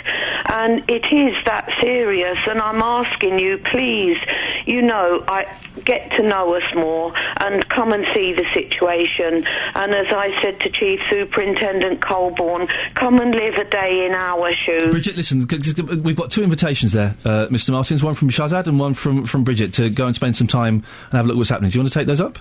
Yeah, certainly happy, Okay, I am the voice of the people. I can only do that if I'm hearing their problems and Shahzad? feeding it back to the police. Very quickly, because we're running out of time. Yeah, like I said, I asked Ollie if there's one thing that he can, say that he can do in 1 month's time. Yeah. And if we come back in 1 month's time and see how he's got on, what is the one thing? I'm not going to ask for anymore. I mean, all this talk, what he said about cuts and everything else about the police, we've heard it all before. I've come across a letter from 2 years ago from the superintendent at that time, stating what they're planning to do. And in the 2 years, nothing's been done. I tell you what, Shahzad, listen, Mr. Martins very kindly said that he's going to come and have a look at your shop. He's going to go and spend some time with Bridget. Let's arrange that. Let's get that sorted out. Let's see what he thinks of the situation. And where are we now? Maybe can we meet like the first or second week of January and just see how things are going and keep an eye on that? Is that all right? Yep, that's a nod. That's a yes. Thank you very much. Listen, I appreciate you coming in. Is that an invitation for both of us? Oh, have you got to come as well? Well, you know what'll happen if you don't invite me. Yeah, I've seen video of what will happen. Yes, it is. We'll get you... Bridget, we'll get you back on as well. Is that all right? Yes. Oh, and Bridget, very quickly as well, we've got the council coming on tomorrow's show. Anything you want to say to them in 20 seconds? Yes, if you, who do you mean the council? Would that be the councillors? Roxanne. We've got Andrew Malcolm and Roxana Whittaker. Okay, brilliant. They know all what we have to say. Okay. But all I would say is, come on, focus on a bit more. Get that magnifying glass out and put us under it. We need help. Bridget, listen, we've got to end it there. Thank you very much for being on the line. Ollie Martins, thank you very much for coming in. I know it's early days for your job. And Shahzad, thank you very much. We'll speak to you all again soon. 08459 455 555 is the telephone number. If you want to give us a call, let us know what's happening where you are. And can I just say, this show is 100% supporting the snow. We are supporting our snow. Just drive carefully, don't be stupid. Give yourself plenty of time, but we are supporting the show. We will have no naysayers on this. For goodness sakes, it's a gift. All the schools are closed in Beds, Herts and Bucks. All of them. They're not all closed. But these ones are closed. The ones we've been notified about are Bennington Church of England Primary School in Hertfordshire, which is shut due to dangerous road conditions, and St Mary's Catholic School in Bishop Stortford, which has an unsafe site. And in central Bedfordshire, Hawthorne Park School will open at 10:30. It's going to open at 10:30. I'd love to give out my Iain Lee get off school free passes today, but I'm not particularly allowed to. Now, let's have a look at the buses, shall we? Let's find out what's happening on the buses with Lindsay Frostick from Arriva. Morning, Lindsay. Good morning. Do we know which ones are running or which ones are off? What's happening? Yeah, we've had a bit of a call round. It seems Luton and Stevenage are the worst affected with the weather. Over at Aylesbury, Wickham, Milton Keynes, Watford and Hemel, everything's kind of out on the road. Everything's running a little bit slower as traffic kind of slows down as well. But they're all running. Luton has quite a few services not running or not serving areas. The 8 and 24 are not serving Ravenhill. The 13 and 14 are not running at all. And the 24 and 25 can't serve Bushmead, the Hospital or Catherine Drive. And then we've got Crawley Green Road, which seems to be quite... We've actually got a bus stuck on there as well. So, quite bad around the patch. The A505 between Stevenage and Hitchin was also closed for some time. It has reopened now, but the buses going between those two towns will obviously be affected. And just from my colleagues who are trying to get into our depot on Dunstable, apparently the traffic around Dunstable Road is absolutely at a standstill. It took about 30 minutes to go from the bottom of one avenue to the top, so traffic is obviously quite bad. I've got an email in. I don't know if you can answer this, Lindsay. This is from Sue. This is. Can you ask Arriva? That's you now. If the buses to Cardinal Newman are running through Luton today, please. Only my kids need to use the bus to get to school. Yeah, I know. Yeah, I mean, we'll send the buses out. As I said, the traffic is just really, really bad. Yeah. So they will be making their way, but I doubt they'll be on time purely because, like I said, the area around our own depot is gridlocked. Okay. So Sue, we'll the good news for you is, the buses are on the way. The bad news for the kids is the buses are on the way, I'm afraid. Yeah, exactly. And Lindsay, forget Arriva buses. Put all that to one side for a second. As a human being with a spirit and with a spark in your eye, do you get excited when you see the snow, or do you hate it? Well, work Lindsay hates it. Normal Lindsay loves it. Yeah, you know it, Lindsay. It's the snow. Hey, listen, I'm going to be stuck in Luton forever, it looks like. Do you want to go sledging later on? Why not? Nice one. I shall see you at the top of a very steep hill. That's Lindsay Frostick from Arriva. I'm going to be stuck in Luton, it looks like. I'm trying to cancel everything. And it's a pain, and it's a bind, and it's a nuisance. But it's snow. Does anyone want to take me sledging in Luton today? Anyone? 08459 455 555. If you've got the day off and you're going sledging later on this afternoon, give us a call. I'll come with you. I'll have some of that. John is in Sandy. Morning, John. Morning, Ian. What's it like? Whereabouts are you? Are you in Sandy at this moment? No, I'm on the A1M going down towards Watford. Oh, we've heard problems about the A1M. What's it like? Well, look, all on the traffic report, you mentioned about Junction 10. When I went past there, it was flowing very well. I'm heading south, and it's taken me nearly an hour now to get between Junction 9 and Junction 7. So delays between Junction 9 and Junction 7. And is there an accident or anything, or is it just the bad weather? I haven't a clue, Ian, because all I can see in front of me is red lights. Oh, blimey. Isn't it the most frustrating thing? Listen, obviously we wish that nobody, any injury at all. But when you're stuck on the motorway for like an hour and a half, and you're going really slowly, and then suddenly you start going, and there's nothing there. There's no accident, there's no broken down vehicle, there's nothing. Well, I'm half a mile from Junction 7 now, and I joined the queue at Junction 9 at 7 o'clock. Well, John, listen, drive carefully, take care. Listen, there's precious cargo. There's no need to rush in this weather. 08459 455 555 is the telephone number if you want to give me a call. Kathleen is on the M1. Morning, Kathleen. Good morning. Whereabouts are you on the M1? I'm on the M1 coming down towards Junction 12. Right, and what's it like? Oh, that's okay, that's free-flowing, but the 421 onto Junction 13 is absolutely gridlocked. I was on there for over an hour to do, I think, maybe 4 miles. Where are you heading to, Kathleen? I'm heading down to Watford. Right, OK, forget that.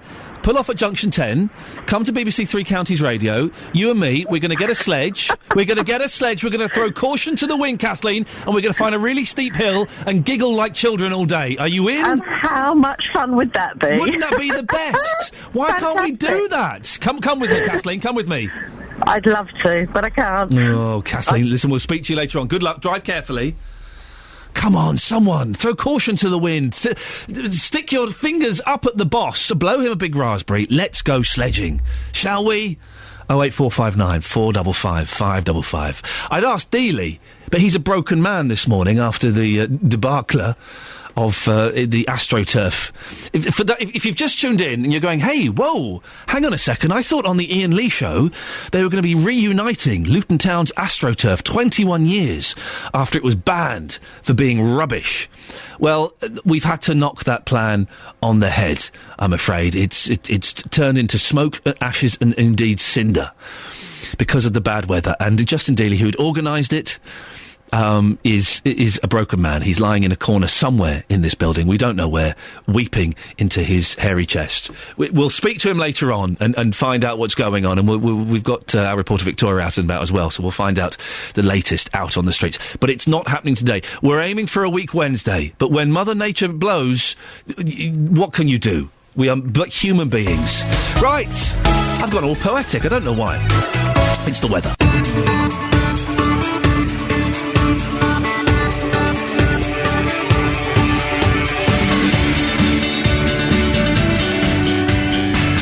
Dear listener, this is Iain Lee, BBC Three Counties Radio, having lots of fun this morning. I'm excited about the snow. Are you excited? Of course you are. Come on, listen, I know... loosen that tie, Mr. Businessman. Take off that bowler hat. Loosen that skirt. And just let the child in you, let the joy shine out. There's snow out there. Who's bunking off work today to go and play in the snow? After this, I am. Who's with me? Well, listen, we're going to have fun. It's also causing big problems for motorists across the three counties. If it's affecting you, give us a call, 08459 455 555. We will have the latest news. But I don't want it to all be doom and gloom about the snow. If you're excited about the snow, if you've got the day off school because of the snow, if you're thinking of bunking off work because of the snow, would you give me a call, please? 08459 455 555. I want to speak to someone who's not going to school and is over the moon. I want to speak to someone who can't go to work and is feeling wonderful because of it. Also on the show today, Chancellor George Osborne will tell MPs there is no miracle cure to the UK's economic problems. He may say winter fuel payments should be means tested. Could you do without it? Pretty apt to be talking about it on a day when it's so cold and snowy. If you've got a load of money and you're a pensioner, you shouldn't get the winter fuel allowance. What do you think of that? And our plan to reunite Luton Town's AstroTurf, it's off. Justin Dealey's been planning it for weeks. We'll find out what's going to happen instead in the next half an hour. BBC Three Counties Radio. But seriously, I'm appreciating all of your travel updates. That's great. Who I really want to speak to now is I want to speak to some people who are as joyful as me about the snow. If you've got the day off school because of the snow, can you give me a call? If you've got the day off work, either legitimately or otherwise, give me a call. Or if you're just thinking, oh man, it's snowing, 08459 455 555. Let's celebrate the magic of snow. David Roach is from London Luton Airport. Morning, David. Hi, morning, Ian. What's the latest there? Well, we're not as excited about the snow as you are. I kind of guessed you wouldn't be, yes. I guess you wouldn't be. Well, look, we had to shut the runway this morning for about an hour. We had to do that as a precautionary measure. The snow, I think, has taken us all a bit by surprise this morning. But having said that, the last update I had is that we're about to reopen the runway. Oh, okay. So we've had a few delays this morning, as you'd expect. And there's probably going to be a bit of a knock-on effect over the next hour or so. How many flights have you had delayed so far? Do you know? Off the top of my head, I don't have that at the moment, but it looks like we should be getting back to normal fairly soon. They'll be asking passengers at the moment if they just check before they travel with their airline. We should be back up and running fairly soon, we hope. And have you? What's the latest? I'm assuming you've got high-tech computer weather reading equipment. More snow? Are you going to be able to cope?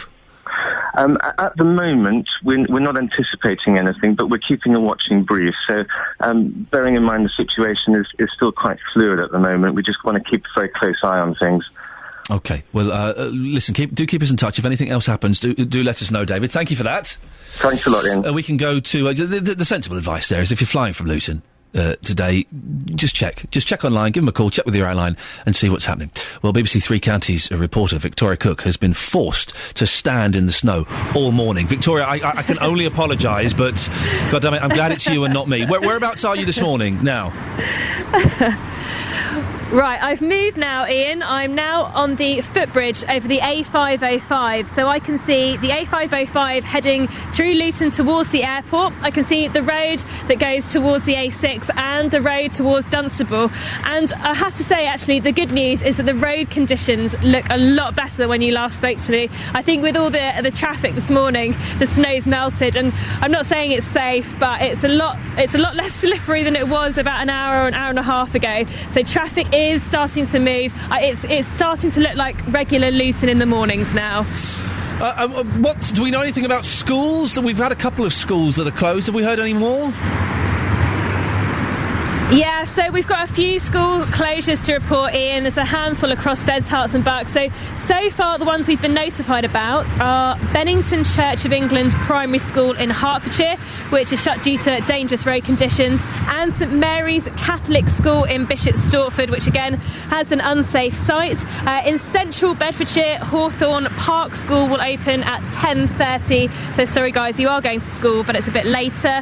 And the Ramridge Primary School in Luton, again, they just have a later opening time. They'll be open from 10 o'clock today. But if you go to Ramridge Primary School and you're in Year 5, you won't be going in today. Year 5 is closed for the day because of teacher sickness. Hang on a second, Victoria Cook. The Year 5 teachers are sick on a snow day. Are we sure about that? This is what we've been told. Well, that's what we've been told. That's what we've been told. We can't question that. Anything else to say, Victoria, or should we let you come in? Well,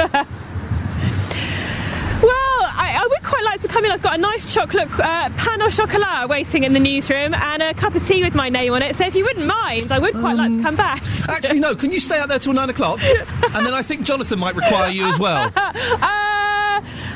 Yes, that's a yes. You've been cut off. That's a yes. Thank you very much indeed for that. 08459. Poor Victoria. She's excellent. And we've literally made her. Yeah, you're going to stand out in the snow today? Sorry, what? Yeah, you're going to stand in the snow and get cold? Yeah, that's it. That's how it's going to work. We got some texts on. Let's have a look what we've got here. This is on fuel allowance that we can. No, hang on. Whereabouts are we? I'm all over the place on my computer. For goodness sakes, let's have a little look at these. We got some texts on snow. That's what we've got texts on. I do apologise. Look at that. Kev says problems in and around Stevenage are there because the gritters haven't been out. Took 45 minutes to get across town to A1M. Well, this is the thing. We did a report on the gritters, I think, last week. And they were going, oh, don't worry, guys. We have got so much grit, so much salt. We have got this covered. And then they didn't go out last night. Why weren't the gritters out last night? Because if they were, it wouldn't be as bad as it is today. Phil says, traffic drivers need to be aware that the rural road between Baldock and Buntingford in Herts is treacherous, with cars losing grip and causing minor accidents. And Andy in Milton Keynes says, I love the snow, but it's not fair. All my workmates are either stuck or not coming into work, i.e. bunking off for the day. Unfortunately, I work from home and can't use the I can't get into work excuse. Well, you heard that, bluster. That's in a school, the Year 5 teacher... The Year 5 is cancelled because teachers are off due to sickness. On a snow day? I'm suspicious. Gracie's in Stevenage. Good morning, Gracie. Good morning. Good morning, Ian. Good morning, Gracie. Are you going into school today? Nope. And you're being very calm, but what noise is your head making? Yeah, I'm going sledding and throwing snowballs at my brother. How cool is that? You're on a Wednesday morning, you have got the superb news, and listen, I've got to be honest, dear listener, I'm on the kids' side this morning. I'm not on the parents' side, I'm totally on the kids' side. You've got the excellent news, school is closed, whereabouts are you going to go sledging, Gracie? In Felons Park in Stevenage. Good hills there? Good, really good hills. Yeah, really good hills. You're going to throw snowballs at your brother? Yes. Make a snowman? Yep. There we go, you see. Listen, remind me how old you're, Gracie. You're 10, aren't you? Yeah. Yeah, this is going to be one of the best days of your life. You're going to remember this. 10 years old, bunking off school, going sledging. Actually, I'm not banking on school. My road to my school in Morecambe, the lane from Stevenage to Morecambe, hasn't been gritted. Yeah, well, you know, technically, you know, but it's still you're still bunking off, Gracie, Yeah. and every respect to you for that. Gracie, thank you very much for that. I want more people who are not going to school today. I really want an adult to phone up and go, Ian, there's snow. I'm loving it. I want a wahoo, or indeed a yahoo, from someone over the age of 40, if we can, please, this morning, who is loving the fact that there is snow. It wasn't the lady from Arriva great? She says, well, Arriva Lindsay doesn't like the snow, but real Lindsay loves it, and that's what I want. Let's celebrate. I'm not having any of this, listen, my day, I've got my phone on and I'm texting various people during the news, completely unprofessional, and bits and pieces, trying to completely rearrange my day. But it's wonderful. It's wonderful. I don't mind in the slightest. We've got some emails about the snow as well. I'm hoping like mad the snow goes this morning. Very important day today. I have to get over to Newton Longville to get my roots done. My Christmas hairdo. Oh, I do apologise about that. So, sorry. Jane also goes on to say, any news on the audiobook of Nick Coffer reading 50 Shades of Grey? Well, poor Paul Scoynes. On last week's show, we had Paul Scoynes, the political reporter, reading extracts from 50 Shades of Grey. It turns out he wasn't the erogenous hit that we all expected him to be, and that most people went, actually, I think Coffer would have done it better. We're working on it, Jane. We're working on it. April's in Luton. Morning, April. Good morning. Oh, for some reason I was expecting a child, and I have a grown woman's voice. April, are you excited about the snow? I'm terribly excited. I'm just gutted I actually made it into work. Oh, no! Whereabouts are you working? I work at Luton Airport. I'll say no more. So you're in there for the day. Mm-hmm. And you're looking out there and you're seeing all that gorgeous snow that's stopping your... The snowplows have made a huge mound on the apron. Oh, are you allowed to run on to the runways, April, as a member of Luton staff and make the biggest snowman in the world? Or do they frown upon that? No, you have to have a special pass to go out onto the apron, and you have to wear your high vis. Oh, man, that's not... What do you do at the airport, April? I work for one of the airlines. Oh, okay. So I work in the engineering. Okay. You sound genuinely gutted that you're in today. I am, because my husband was saying, I don't know what to do with our son, because he only goes to school 2.5 days a week. Yeah. So he was saying, I don't know what to do with him tomorrow. And then, of course, this morning I woke up and I went, it snowed. Yeah. So their problem's solved, isn't it? They're going to make igloo and a snowman and have snowball fights. It is the best thing. If you're a mum or a dad at home with the kids and you're going, well, what can we do today? Aha, I see what we can do today. We can give him the gift of magic.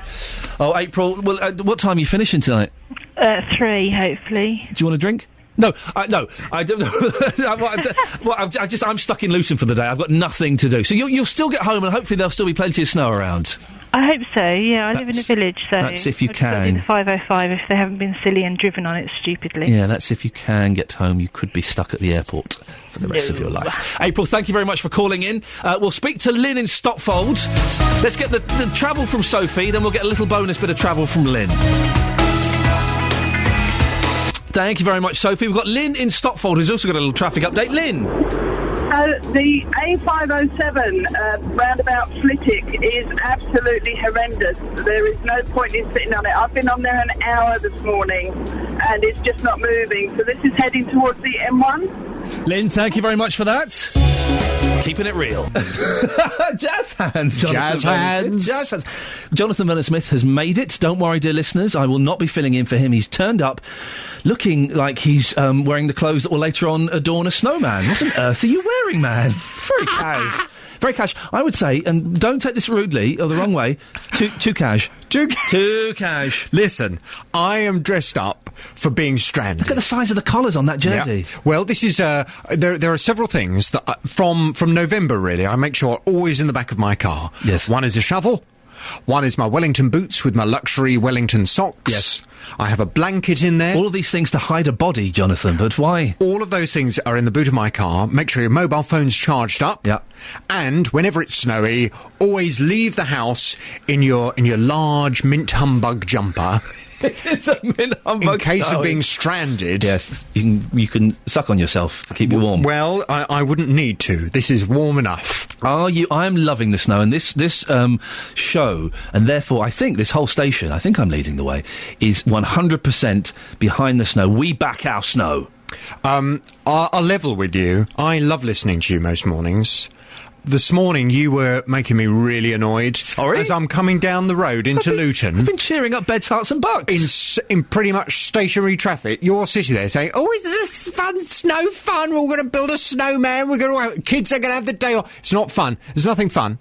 And you know what? This is just the beginning of the end. This is a disaster. We've got months of this yet. You just wait.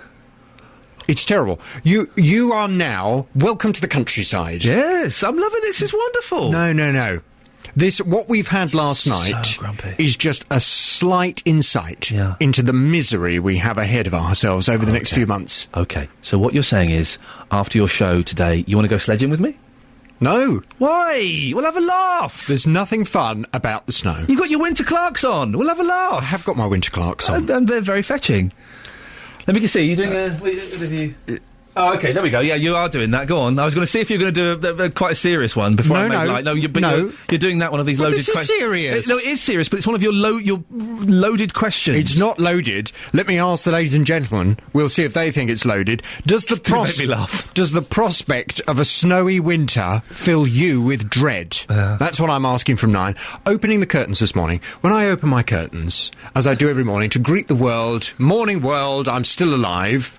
As I opened the curtains... You're in good form this morning. All I could see, snow. Yeah, wonderful. My heart sank. Yeah. Most people's hearts will have sunk this morning when they saw that snow, because they'll be thinking, oh no, my drive to work's going to be a nightmare. I might slide the car down the road. Yep.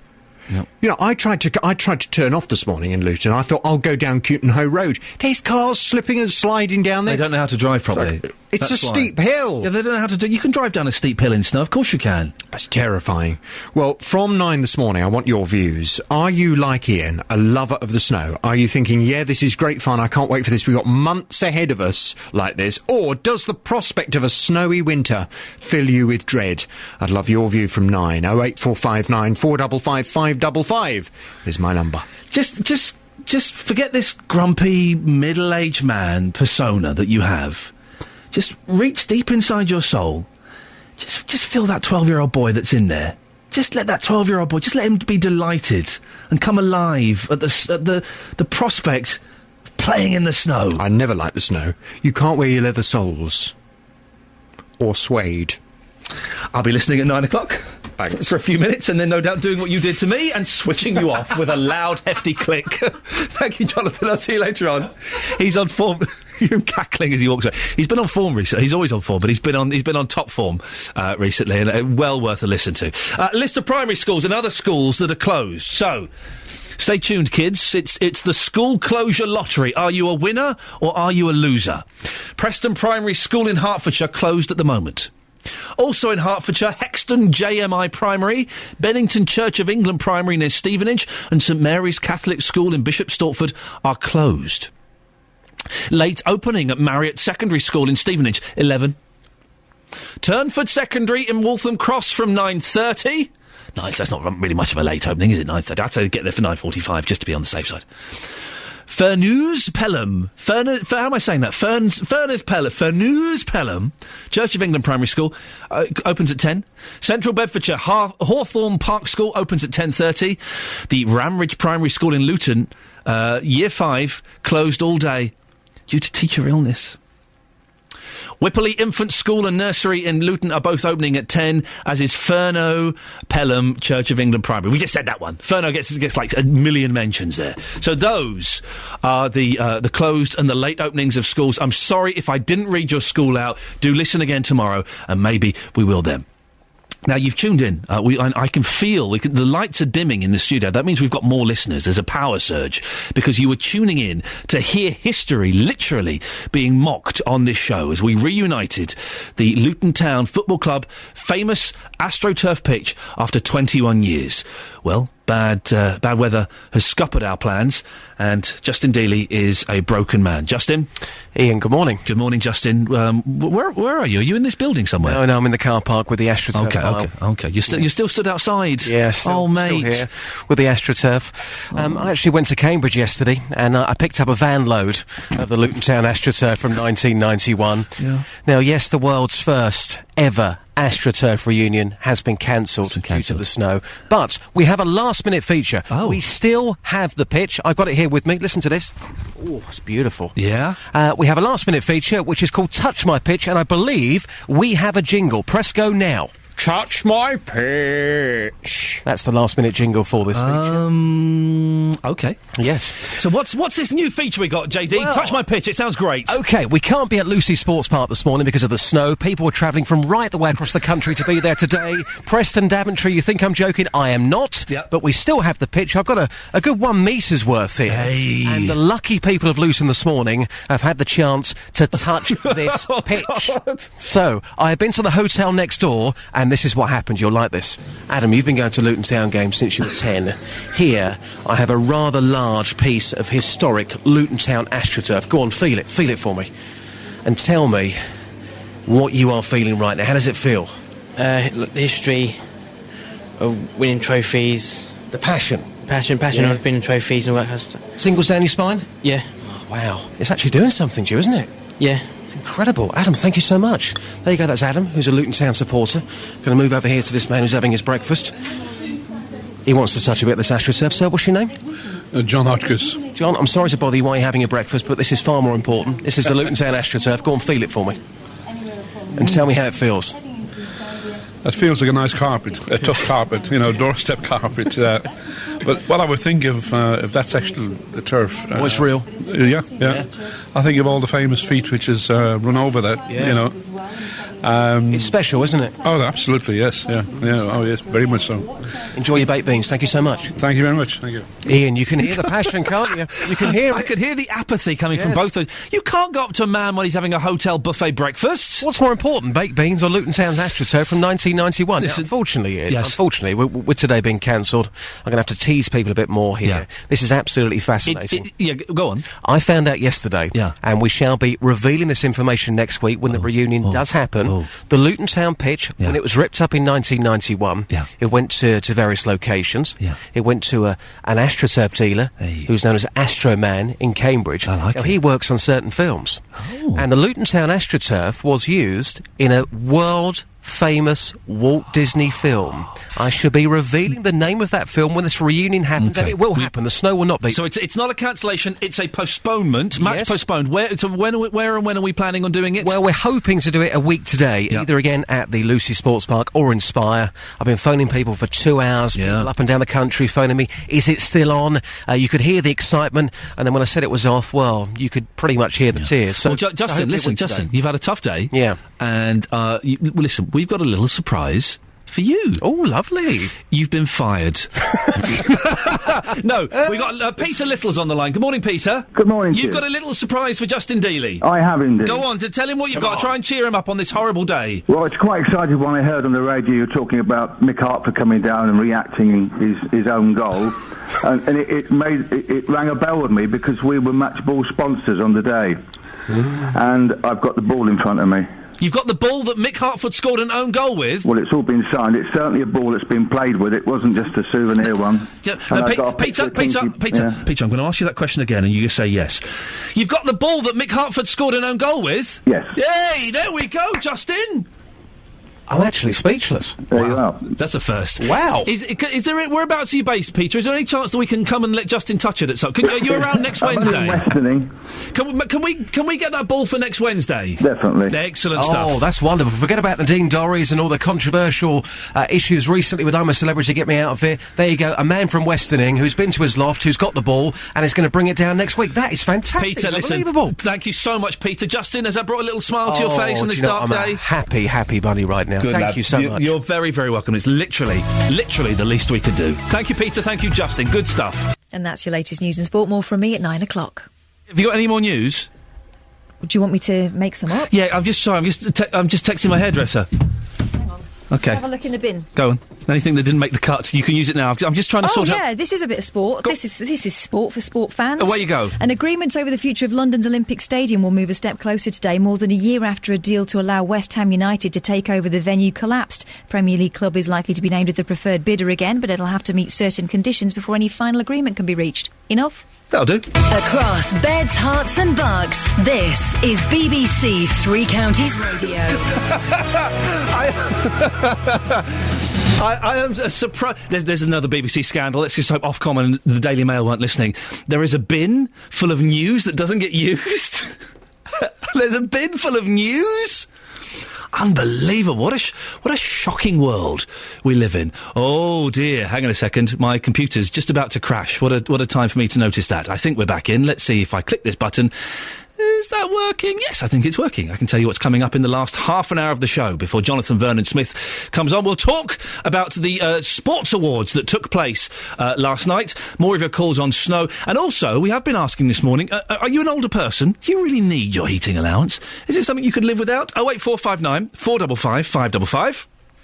On FM, AM and online. BBC Three Counties Radio. Milton Keynes long jumper Greg Rutherford won the Sports Personality of the Year award at the BBC East Sports Awards in Bedford last night. Joins me on the line now. Morning, Greg.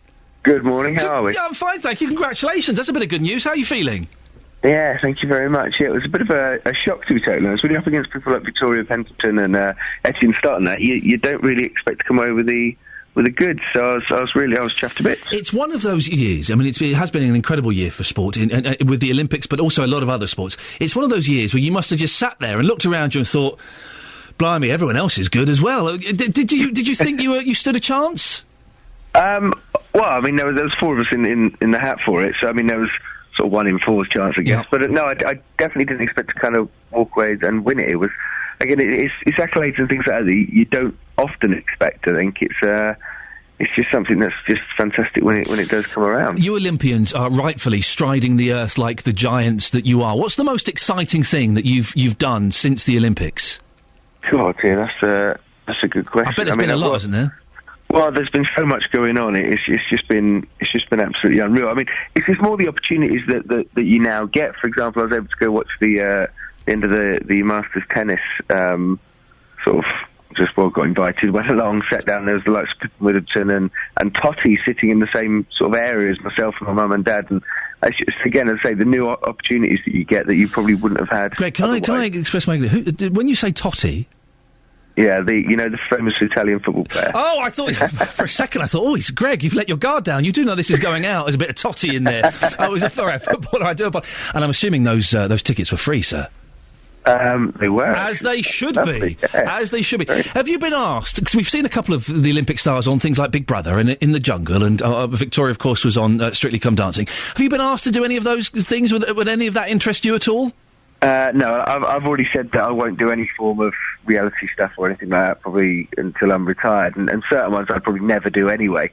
But I mean, there was talk of doing Celebrity MasterChef purely because I talk a lot about baking and cooking and everything else. So the idea was that I went and did that, but that won't happen for years to come. Yeah, right. It's something that I need to focus in on being an athlete again at some point soon, because I've had such a whirlwind of going off to events and being here, there and everywhere, that training and everything else and just probably my recovery from my surgery just hasn't been the same as it probably would have been if I'd have had all the time in the world. But I'm looking forward to becoming an athlete again. Well, good for you. It's well done for focusing on what you know is important. I say focusing on what you know is important, Greg. This weekend you're taking your kit off for a load of people. What on earth is that all about? Well, it's for a fantastic cause. It's been done through Groupon as well, and basically I'm getting nearly naked, and sitting for a live drawing or painting session with 30 individuals who applied through Groupon, and it's to raise awareness and raise money for male cancer, so testicular cancer mainly, which is something that's close to home for me because I have a very, very close friend who's just got over it. So it's all for a good cause. Yeah. It's all a bit of fun, but it's going to be... What was interesting, because we talked about this the last couple of days at work. Literally, two of the women in the after-show meeting, when they heard this, went, "Whoa." They actually made the "whoa" noise about you. And what's funny in the description of... Because we've read the thing from Groupon. is you don't have to be a good drawer. So, if you get picked, you can have no drawing skills whatsoever. How nearly naked are you going to be, Greg? Pants? I think, well, originally, I think basically I'm having a small pair of Union Jack pants on, which is going to be quite interesting. I've got to ask, because my team is mainly made up of women, how small are these small pants? I'm not sure yet. Hopefully not too small. I don't want them too tight and restricting me too much. No, we don't want any damage down there. Exactly. Yes. I haven't seen them myself yet. I'm ever so slightly nervous about it, to be totally honest, because it's not every day you get invited to sit in front of 30 strangers and get your kit off. And how long do you have to sit? How long do you have to sit there for? Each drawing session is 45 minutes. So. And how many drawing sessions are you doing? I believe there's 2 drawing sessions. Yeah. But there's 2 poses per one, so I'm there from 12 till 4 of it. Oh, Greg, you know that you get paid money if you do I'm a Celebrity or something. They pay you cash. Well, this is for a good cause. It is a good cause. You're right. It's absolutely brilliant, Greg. Listen, thank you so much. Congratulations for last night. Thank you. And fingers crossed for the big sports personality as well. Do we know when is the sports personality of the year? The full on whole country one happening? Do we know? Oh, this on the 16th of December. Okay. Well, listen. Fingers crossed. I hope you get something there, Greg. Lovely to talk to you. Best of luck at the weekend. It's good seeing you. Just sit out of reach, because some of these artists have got wandering hands. 08459 455 555 is the phone number. Wendy is in Luton. Good morning, Wendy. Hello, good morning. Good morning, Wendy. You have a lovely jingle in your voice there. I don't know what that means. I got lost in that sentence. I often do. Are you excited about the snow? Oh, yes, I am very excited. With my children, we are very excited about the snow. We have loads of fun. We've got the sledging. Ooh. We make a snowman. We have loads of fun. You got sledging? You're going to make the snowmans. What? Now, what kind of sledge have you got, Wendy? Oh, the normal one. Is it a plastic or a wooden? It's a plastic one. Yeah, good. Everyone goes, I've got a wooden one with runners. Yeah, the wooden ones, they ain't no good. The plastic ones are the best. Oh, yes, we have lots of fun. We did it last year, and we couldn't wait for the snow to start this year to go sledging. I'm trying to place your accent, Wendy, and I can't.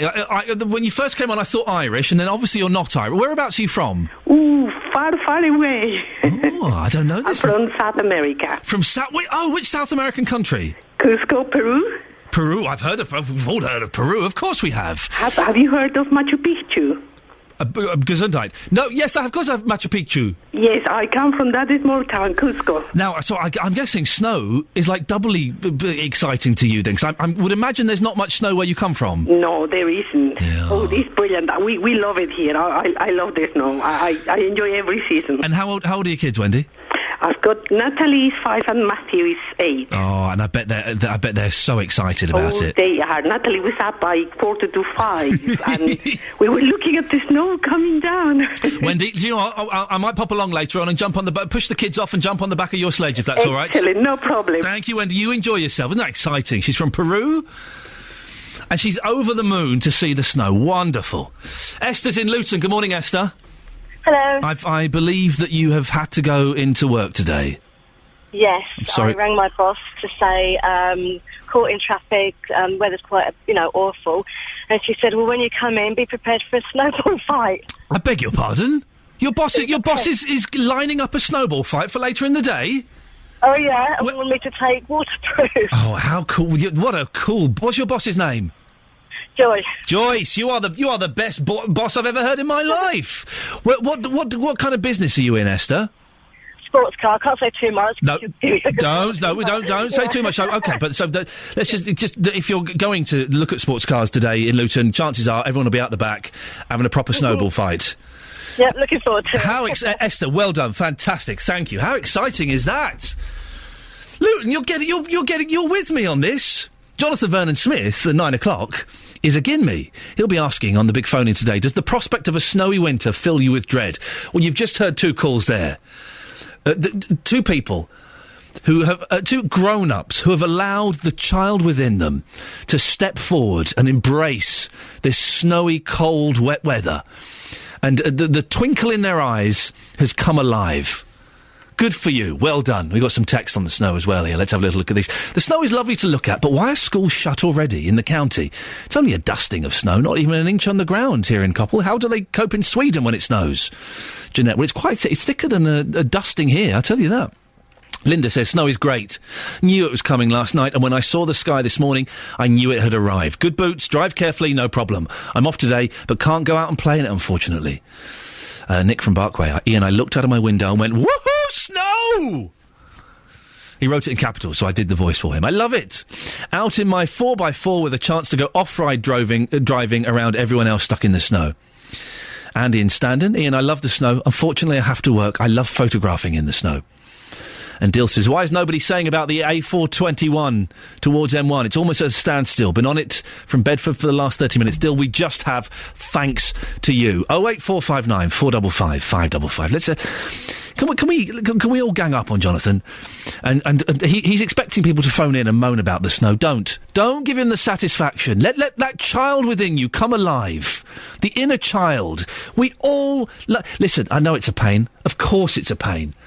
I'm desperately trying to sort out my day, and it's going to be hard work. Doesn't matter.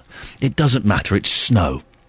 It's wonderful. It's beautiful. Let's embrace it. If you, excuse me, if you want to get in touch with Jonathan, I suggest you email him now. Send him an email.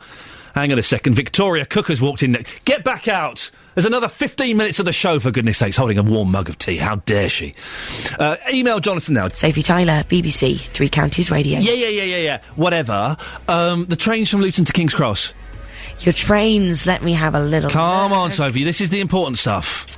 Well, we are not actually looking too bad at the moment. We did have problems between Luton earlier and St Pancras on First Capital Connect, but they're now running a normal service. All righty, so Sophie. Best of luck on your journey. Thank you very much indeed. We've got Graham on the M1 for a little travel update. Graham, what's happening? Yeah, I've just come down from Luton to 13, and it is solid. And the A421, they're actually... I don't know if you know Junction 13 now with all this new roadworks, but they are actually queuing up on the A421 to get onto the motorway. OK, Graham, what are the chances of you turning off at Junction 10, coming to the BBC Three Counties studio, and going sledging and having hot chocolates with me all afternoon? Yes, I'm up for that. I will see you, for that. Graham. I will forget work, forget wherever you're going. Work is for losers. Everyone knows that. I'll see you on the top of a very steep hill at about 9:30. What big hill? You name it. Well, Waldale. Is it Waldale Park? Yeah, Waldale Park. I'll see you there. On the golf course. Yeah, all right. Cheers, Graham. Bye. Ta-ta, there we go. Fantastic. I've got a date with Graham. We're going to go sledging and have hot chocolates. How exciting. Let's get the latest weather now. Let's go to wait. Oh, no, let's do the news. I think I'm all over the shop. Look, we've been talking for so long. I forgot I've got news to do. 8:48. I'm so going to get the sack. It's snowing this morning, and many of... Listen, let's just celebrate the fact that it's snowing, shall we? For goodness sakes. I love the snow. This show is 100% behind it, supporting our snow.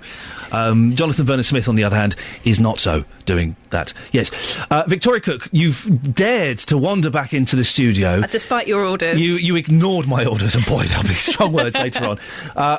Cold enough out there for you? Yes, it is pretty cold. I have a genuine reason for coming back in, though. I had to get the updated school closure list. You've got it. I couldn't rely on email out on the snow. No. You never know. You were telling me you wear fingerless gloves. I have to, otherwise you can't operate the equipment. I can't. If you've got normal gloves on, you can't use some sort of smartphone touchscreen and the equipment we use to broadcast. So I have to use fingerless gloves, but it means the ends of my fingers are still they're defrosting pink. now. Yeah, they're absolutely pink. Okay, what have you got for us? What updates have you got for us? Look, Kelly Betts is bringing in a fresh update. This really is the BBC earning its licence fee. First for breaking news. So we've got the school closure list up to date. Here we go. So school closures. Preston Primary School in Hertfordshire is closed. Also in Hertfordshire, it's Hexton JMI Primary, Bennington Church of England Primary near Stevenage, and St Mary's Catholic School in Bishop Stortford. They're all closed. Then we've got a number of late openings. So we've got late openings at Marriott Secondary School in Stevenage. They're opening at 11. Turnford Secondary in Waltham Cross are opening at 9:30. Furno Pelham Church of England Primary School are opening at 10. In central Bedfordshire, Hawthorne Park School will open at 10:30.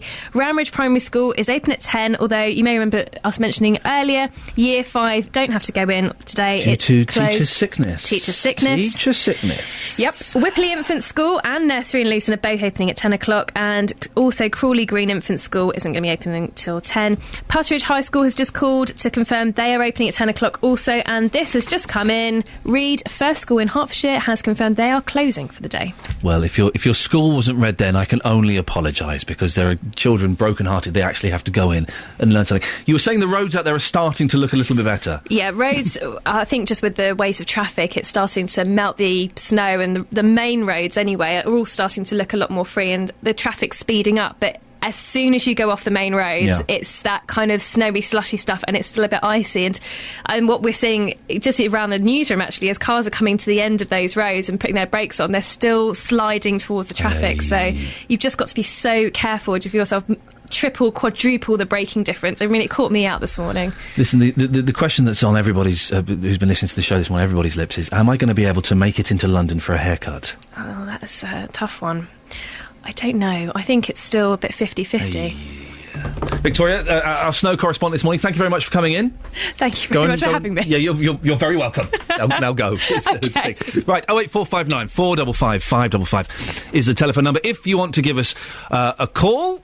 Across beds, hearts and bucks, this is Iain Lee on BBC Three Counties Radio. It is snowing today. We're celebrating the magic of the snow. And Jonathan Vernon-Smith this morning will be asking, are you dreading a winter full of snow? I'm not. I'm excited by it. I love it. It scuppers things and it ruins things. We've had a couple of great callers this morning from people who, grown-ups, who are going, yeah, snow. I hope you feel the same. I'm very, very excited by it. Now, it's the government are going to make announcements, and a kind of a mini budget today is what it is, really. And one of those things included in that could be the not necessarily the scrapping of the winter fuel payments, but it being means tested. So wealthier pensioners wouldn't get the money towards their winter fuel bills. We've been asking what you think about that. Well, Jeffrey Goldspink lives in Harpenden, and he doesn't see why he should give up his winter fuel payment, even though he has a decent pension. Jeffrey's on the line now. Good morning, Jeffrey. Hello. Well, yes. But if we're in all these tough economic times when we're making cutbacks everywhere, surely if you've got enough cash, you should forfeit the money and put it back in the bank. Well, looking at this in a broader way, it's rather foolish of the government to zone in on this, whatever it is, £100 extra. I have spent much of my professional life doing research into ageing, and what we know is that as we age, we have less muscle, less tissues. Yeah, so you need the heat, Jeffrey. You need the heat. But so if they don't do that, what people will do will go into a corner and pile the blankets on top of themselves. Now, this is... But Jeffrey, if people, obviously older people need the heat, but if they've got the money, do you really think that Alan Sugar should be given the £200 heating allowance? No, but we're talking about one individual. We're talking about it being means tested, and if people have more than a certain amount of money, they shouldn't get it. Do we know what the means test is? No, what level? It hasn't been established yet. But what I'm saying is that you've got to keep old people moving around, doing exercise. This saves money in the longer term. Because if they're taken into hospital, it's very costly. If they go into a home, it's much more costly. So if they can be independent in their own home and not pile on lots of blankets and becoming active. Oh, it's good for them. Jeffrey. It's good for the country as well. I have a text from Liz, Jeffrey. See how you react to this. Liz says, how many of the pensioners who get winter fuel actually put out on what it's meant for? I hear a lot say, oh, it's all gone on Christmas presents. So she's saying that some people aren't spending it on the fuel anyway. They're just buying Nintendos and Spectrums for their kids. Yeah, and grandkids. That's life, isn't it? I mean, you can't check on that. It's only £100. It's not going to buy that much in terms of presents. Jeffrey, listen, Jeffrey, we're running out of time. I really appreciate your input on this. Can I ask you, sir, when you looked out of the window this morning and you saw the snow, did you go, yes? No. Oh. I'm 74. You can still enjoy the snow at 74, Jeffrey. Well, okay, I can enjoy the snow, and I've been in much colder countries than this. I bet you have. So I think it's a very small target to hit at, and the government will be considered to be rather mean and rather foolish in that it's not cost effective. Jeffrey, we have to end it there. I appreciate your time. Listen, even people in their 70s can enjoy the snow. You can sit on a sledge. Don't go down a little slope. Don't go down a big hill. You can go down a little slope. The snow is God's gift to everyone. It's God's frozen tears. Thank you, Sophie. Thank you, Ian.